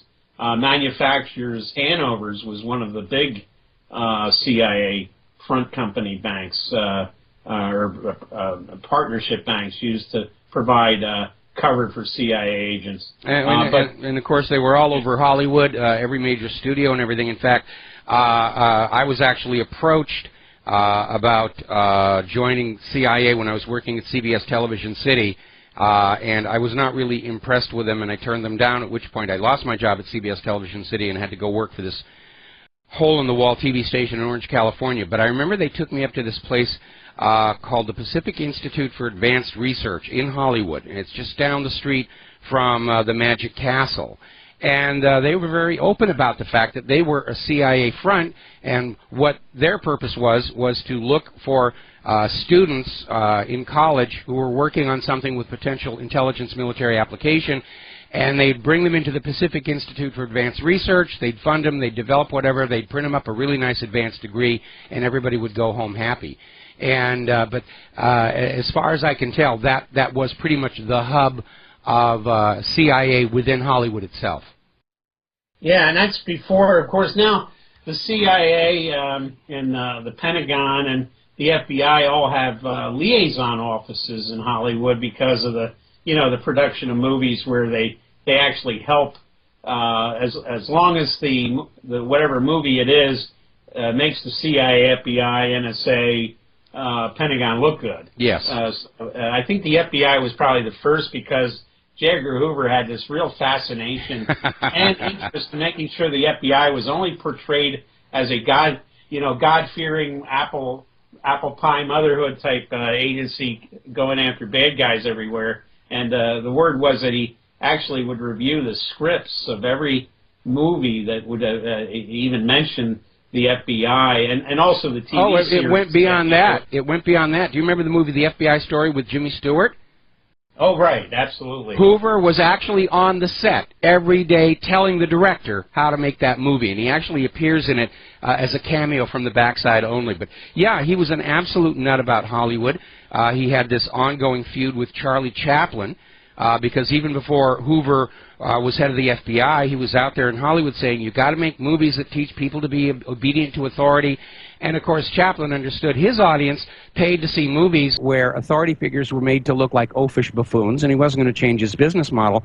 And Hoover actively worked to help bring about Chaplin losing his visa and getting him kicked out of the country, such that it took a special act of Congress to get Chaplin allowed back into the U.S. to pick up his Lifetime Achievement Award over at the Academy. Yes, yes. And so the other thing we're talking about, you know, the CIA's involvement with entertainment. they were also involved with things that kids were fascinated with. For example, one of their partners was DC Comics out of New York, and what the CIA was involved with there was making sure that these characters, these comic characters, these superheroes, all went after the communists in many cases, and during the Balkans wars in the 90s, they even started to translate special comic books featuring Superman and Wonder Woman, and they're over there fighting the evil Serbians in the Balkans, and this was all translated into Albanian and Serbo-Croatian for the children, kids over there. It was a massive psychological warfare operation using Superman, Wonder Woman, and Batman. That's amazing, absolutely amazing. Where is your book available? Where can people get it? Available at all the online places, Amazon, Barnes & Noble, Books A Million. There's links for my website, WayneMatsonReport.com. So it's easily obtainable. Okay. Well, unless you've got a few more choice samples of CIA proprietaries you want to share with us, I'm hoping you can stay as much of the remaining hour as possible. Certainly. I saw something else that had your name over it, involving apparently CIA blackmail of some of our own top politicians, and I was wondering if we could maybe get into that. Certainly. Well, I mean, blackmail certainly works in many cases. I specifically was mentioning what the CIA had on three Republican senators, John McCain, Lindsey Graham, and Marco Rubio, and all three of these senators had initially indicated they were not going to support Rex Tillerson, the former ExxonMobil chief, to be Secretary of State. All of a sudden, one after another, like collapsing dominoes. First, it was McCain said, "I think I can support Tillerson," even though he criticized Tillerson. He said, "I can't support anyone who took an award from Vladimir Putin." And then the next, it was Lindsey Graham falls in line, says, "I'm not happy, but I'll support Tillerson." And lastly, Marco Rubio, who indicated he was not going to vote to confirm Tillerson, said he was going to. And what the dirt is, and of course Trump has his dirt as well on McCain. McCain has a very, very sordid background. Yeah, we're going to have to take a break for commercials. Hold that thought. When we come on back, I want to hear all about McCain's sordid background. We'll be back in 3 minutes. Stay tuned. Aloha, America. Pardon me. Welcome back to our show. We're talking with Wayne Madsen. We've been talking about his book about CIA front companies. And now we're stepping on over to his recent story about how the CIA is blackmailing some of our top officials. And if you go up high enough, everybody has dirt on them. And you were going to give us the sordid background of John McCain. Yeah, I guess I should preface this. Back in 2000, I actually was working as a volunteer for the McCain presidential campaign because I thought that George W. Bush was, 100 times worse than McCain. And of course, back then, McCain was really considered the maverick, moderate Republican. But I got to know a lot of people close to John McCain, including members of his family. So, but when he ran again in 2008, he had really changed his spots. So I started talking to a lot of critics of John McCain. People had known him over the years, including crewmen on the USS Forrestal. This was a U.S. aircraft carrier that was in the Gulf of Tonkin during the Vietnam War, 1967. It suffered the worst fire in the history of the United States Navy.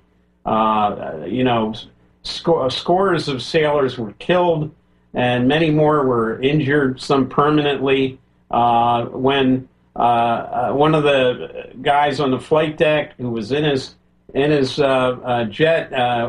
His nickname was Johnny Wet Start, and this was John McCain. Yeah. And Johnny Wet Start, he got that name because back then, as a form of hazing, and this is very dangerous to do on a flight deck with fuel and bombs and missiles. He did what was called a wet start. It's very similar to if you shake a lighter and then you light it, you get like a big expulsion of a flame. And he did the same thing, except when he did it, he cooked off a air-to-air missile that was on one of the planes behind him. It fired off and caused this terrible conflagration.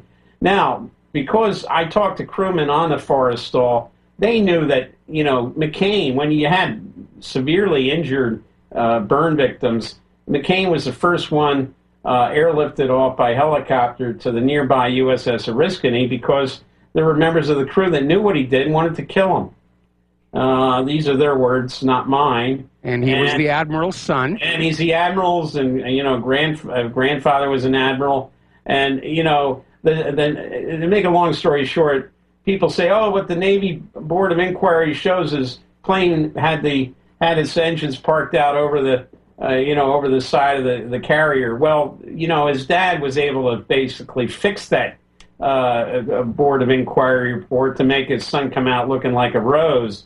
And it wasn't long after that McCain got shot down over North Vietnam. And here's where we pick up another interesting story. And this came out of a Russian Moscow Post back in 2008 when he was running for president. A KGB officer remembered seeing McCain in the city of Voronezh in southern Russia, near Ukraine. It was then the USSR, and his nickname was called Jack Mouse.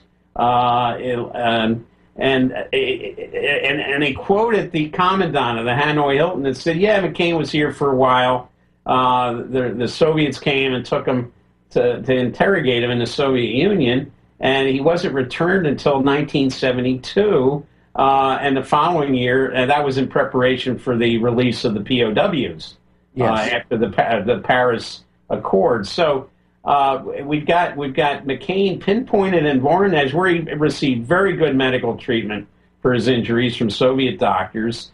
And the KGB, he was such a willing. Oh, he was also known by several of his colleagues in the Hanoi Hilton. They called him Songbird McCain because he was telling the North Vietnamese everything they wanted to know.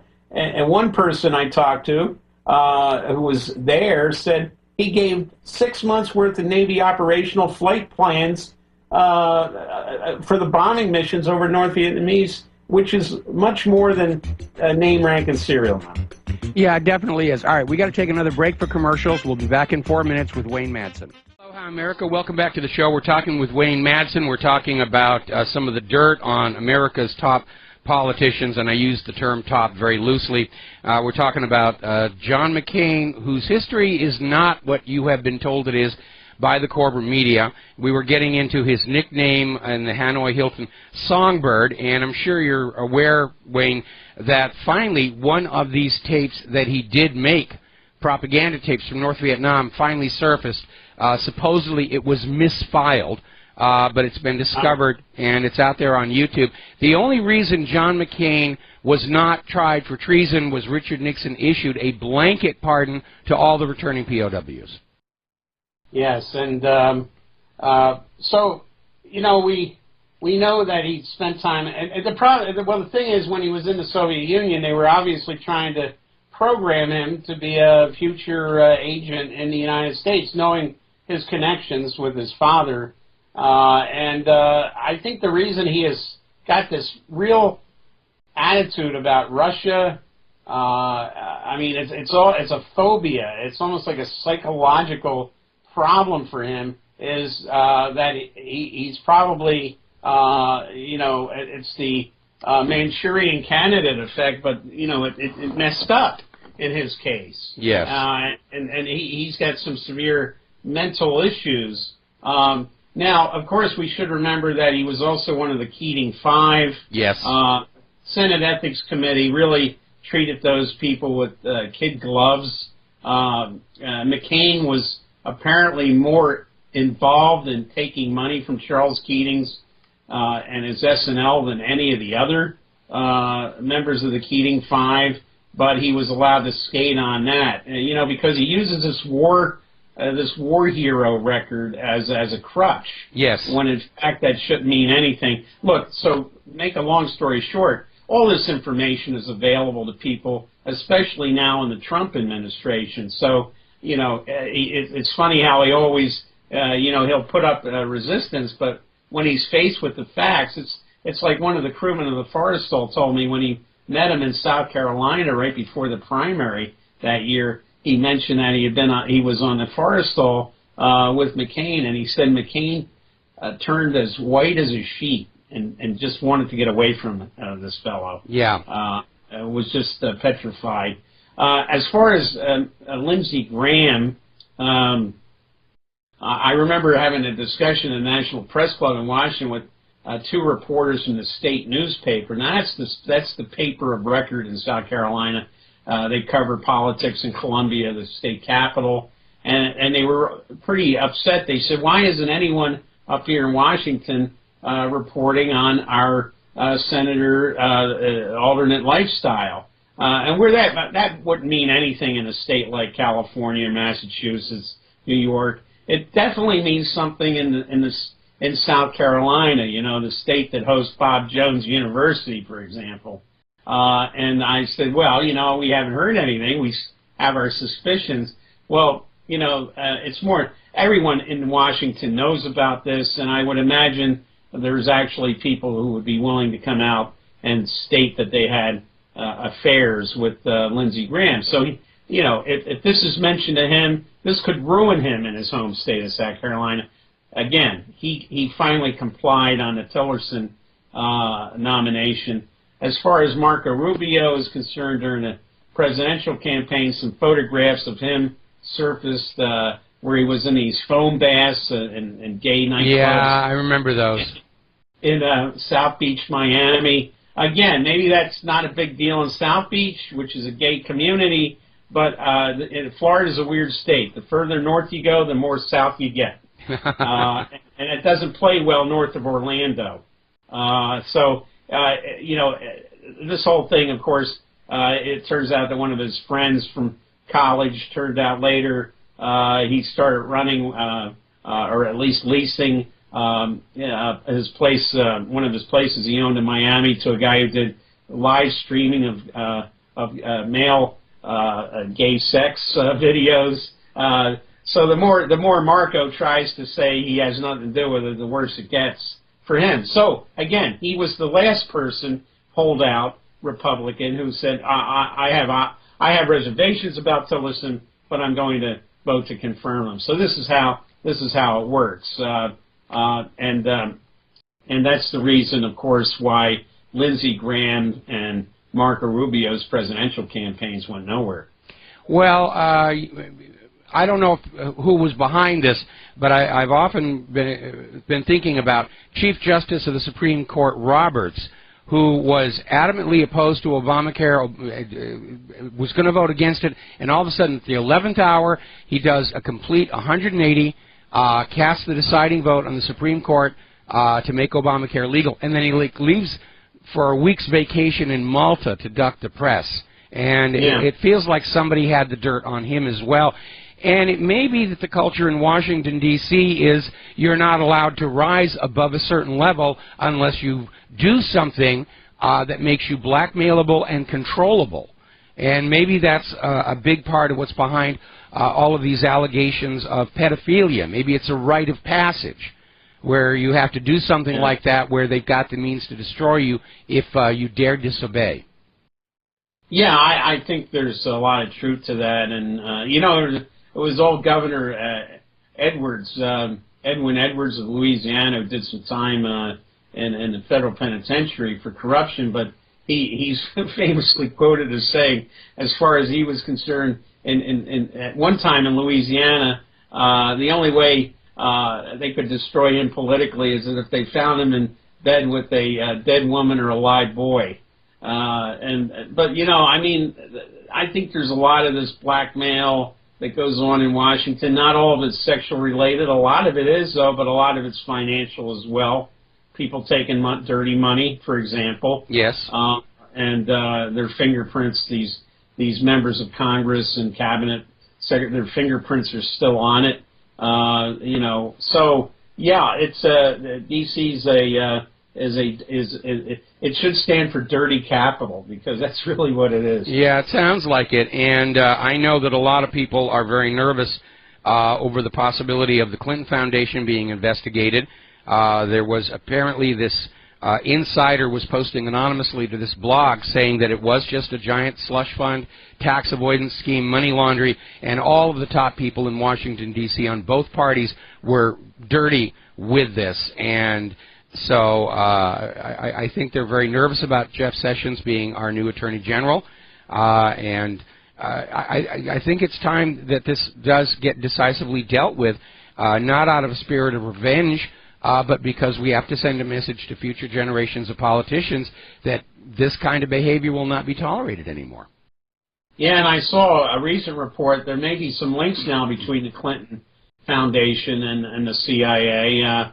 Not enough there for me to add it to the book, at least the second edition, but I think it's something we have to look at, because when you get $25 million from Saudi Arabia and $10 million from the United Arab Emirates, you know, that pretty soon that adds up to real money.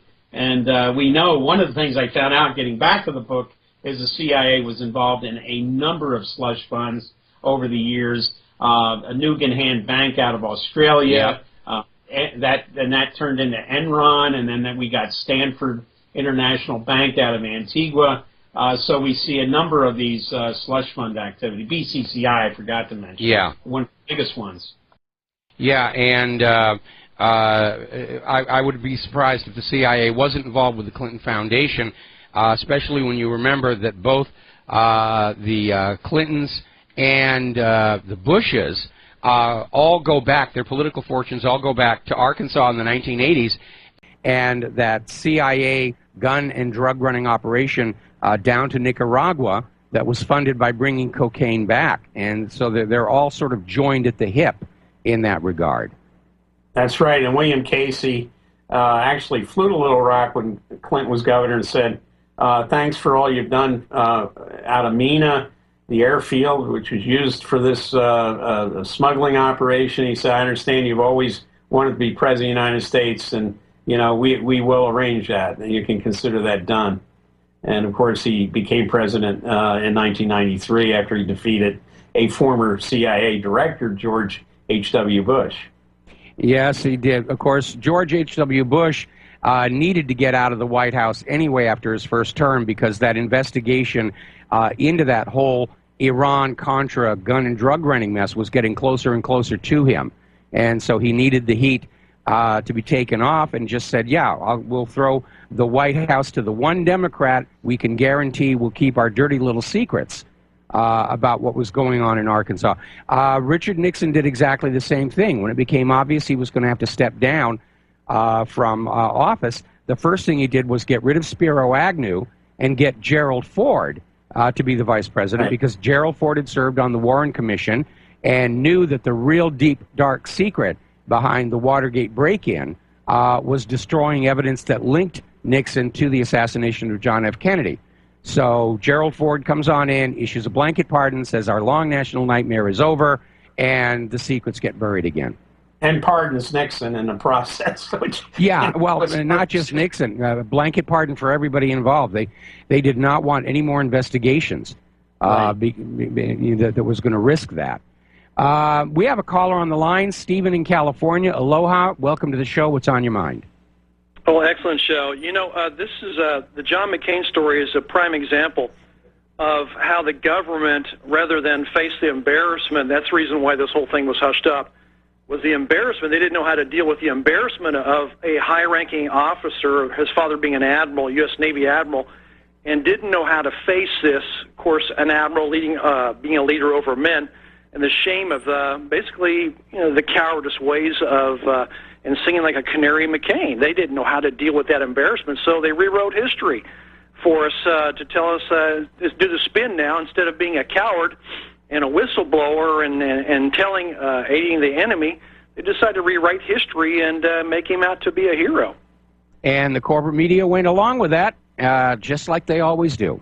And I would add, and the caller's right, I would add that 2 senators were also the key senators to supposedly work on the POW and MIA issue. Now, I know for a fact that some of the stories of MIAs in Southeast Asia were put out by people who wanted to make a fast buck if they could sell this information. However, there were some reports that looked like they were fairly reliable. And of course, here we have John McCain and John Kerry, who are best of friends, are the 2 senators who basically did everything they could to suppress any authentic and reliable report on POWs or MIAs still being present, not only in North Vietnam, but in Laos and Cambodia, and also even in Thailand.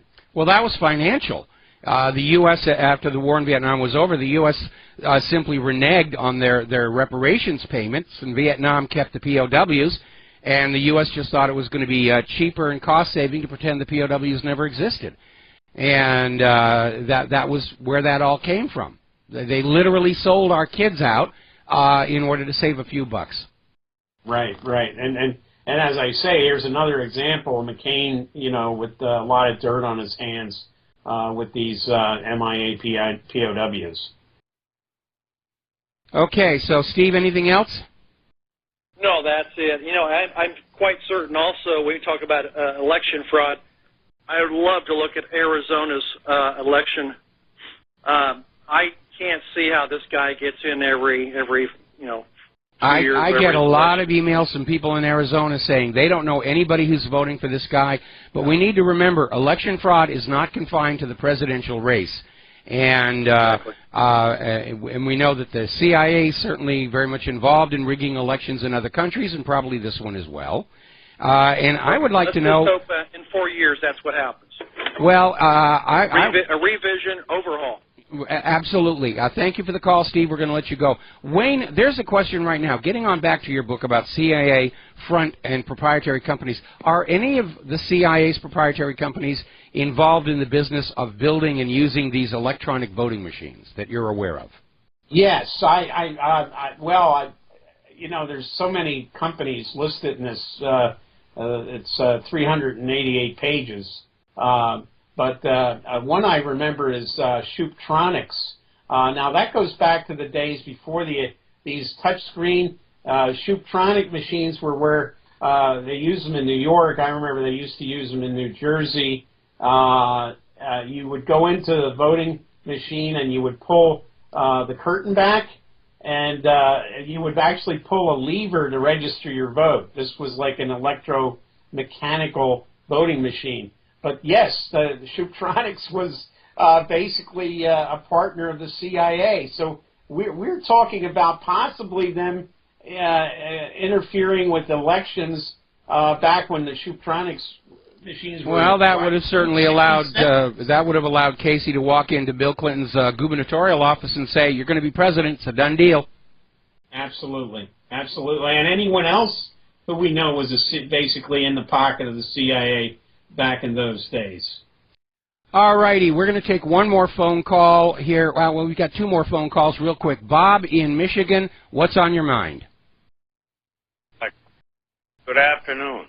Good afternoon. I saw a thing on cable TV about in 1990 about John McCain, and they had North Vietnamese guys that captured him and whatever. And apparently he had broke both of his arms because he improperly ejected from his airplane. And even worse, he was one of the only people to gain weight while he was in this prison camp. Yes. Well, How do you explain that? Yeah. There's only one way you gain weight.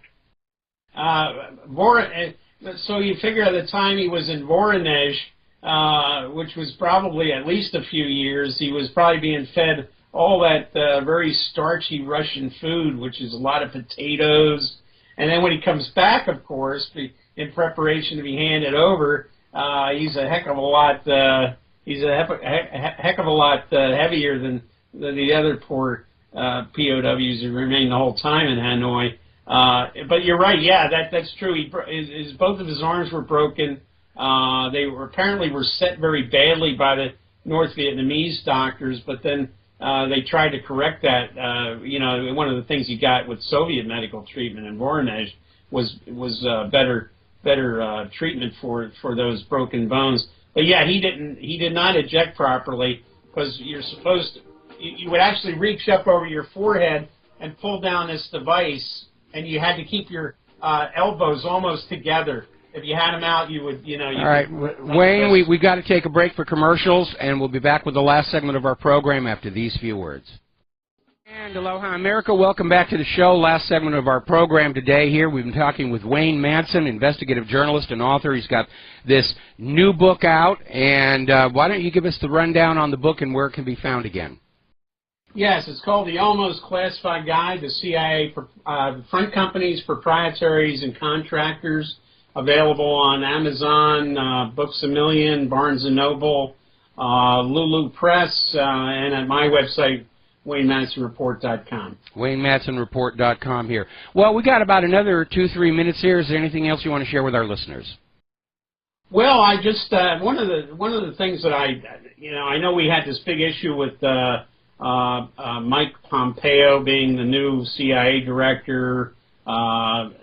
It was my conclusion after writing the book and seeing just how endemic the CIA is in so many facets of the American social and political, religious, entertainment, you name it, the whole infrastructure. I don't think this is the agency that Harry Truman anticipated. As a matter of fact, he once wrote an op-ed suggesting that just a few weeks after Kennedy's assassination. I think it's time to not mend the CIA. I think it's time to end it. Just get rid of it. Just like in the Soviet Union, they got rid of the KGB, they got rid of the Stasi in East Germany. You got the only way to deal with these huge agencies is to just get rid of them and start over with something more acceptable. I absolutely agree with that, because once any agency gets past a certain size, they become a danger to the nation. I can think of no better example than the NSA, with its constant illegal spying on law-abiding Americans, a violation of the Fourth Amendment, as well as a hideous waste of resources to spend all your time watching people who aren't doing anything wrong, instead of focusing your limited resources on those people who are actually doing something wrong, like ISIS and Al-Qaeda. Oh, wait a minute, that's right, they actually work for the U.S. government. So, but yeah, and this gets back to the warning that Eisenhower had in his farewell address about the military-industrial complex, because today it's not just the military-industrial complex, it's the security-industrial complex, it's the pharmaceutical-industrial complex. You get these large groups of organizations and people who feast on the taxpayers' money, and they will spend all their effort just getting more and more access to that flow of cash, and they're not really concerned about anything other than that. Department of Homeland Security is out of control. TSA has destroyed tourism around our nation and have yet to actually find a single real terrorist. And they still owe me a laptop for Seattle as well as that. Anyway, we're coming up on the end of the show. Wayne, I'm going to say goodbye here. Thank you very much for spending time with us today, and I look forward to having you back in the near future. Good to be with you. Thank you. And hopefully we'll have less technical glitches as well for that. So coming up here, we are now getting word that Donald Trump is handing down regulations against government agencies making their own pronouncements on social media, which I think, given how hostile the establishment is to him, I think it was a smart thing to do. There's the music. Time for me to get on out of here. We'll be back tomorrow on the Republic Broadcasting Network. Until then, stay safe, stay informed, stay skeptical, make good choices, share what you know with everybody that you know. Aloha, America.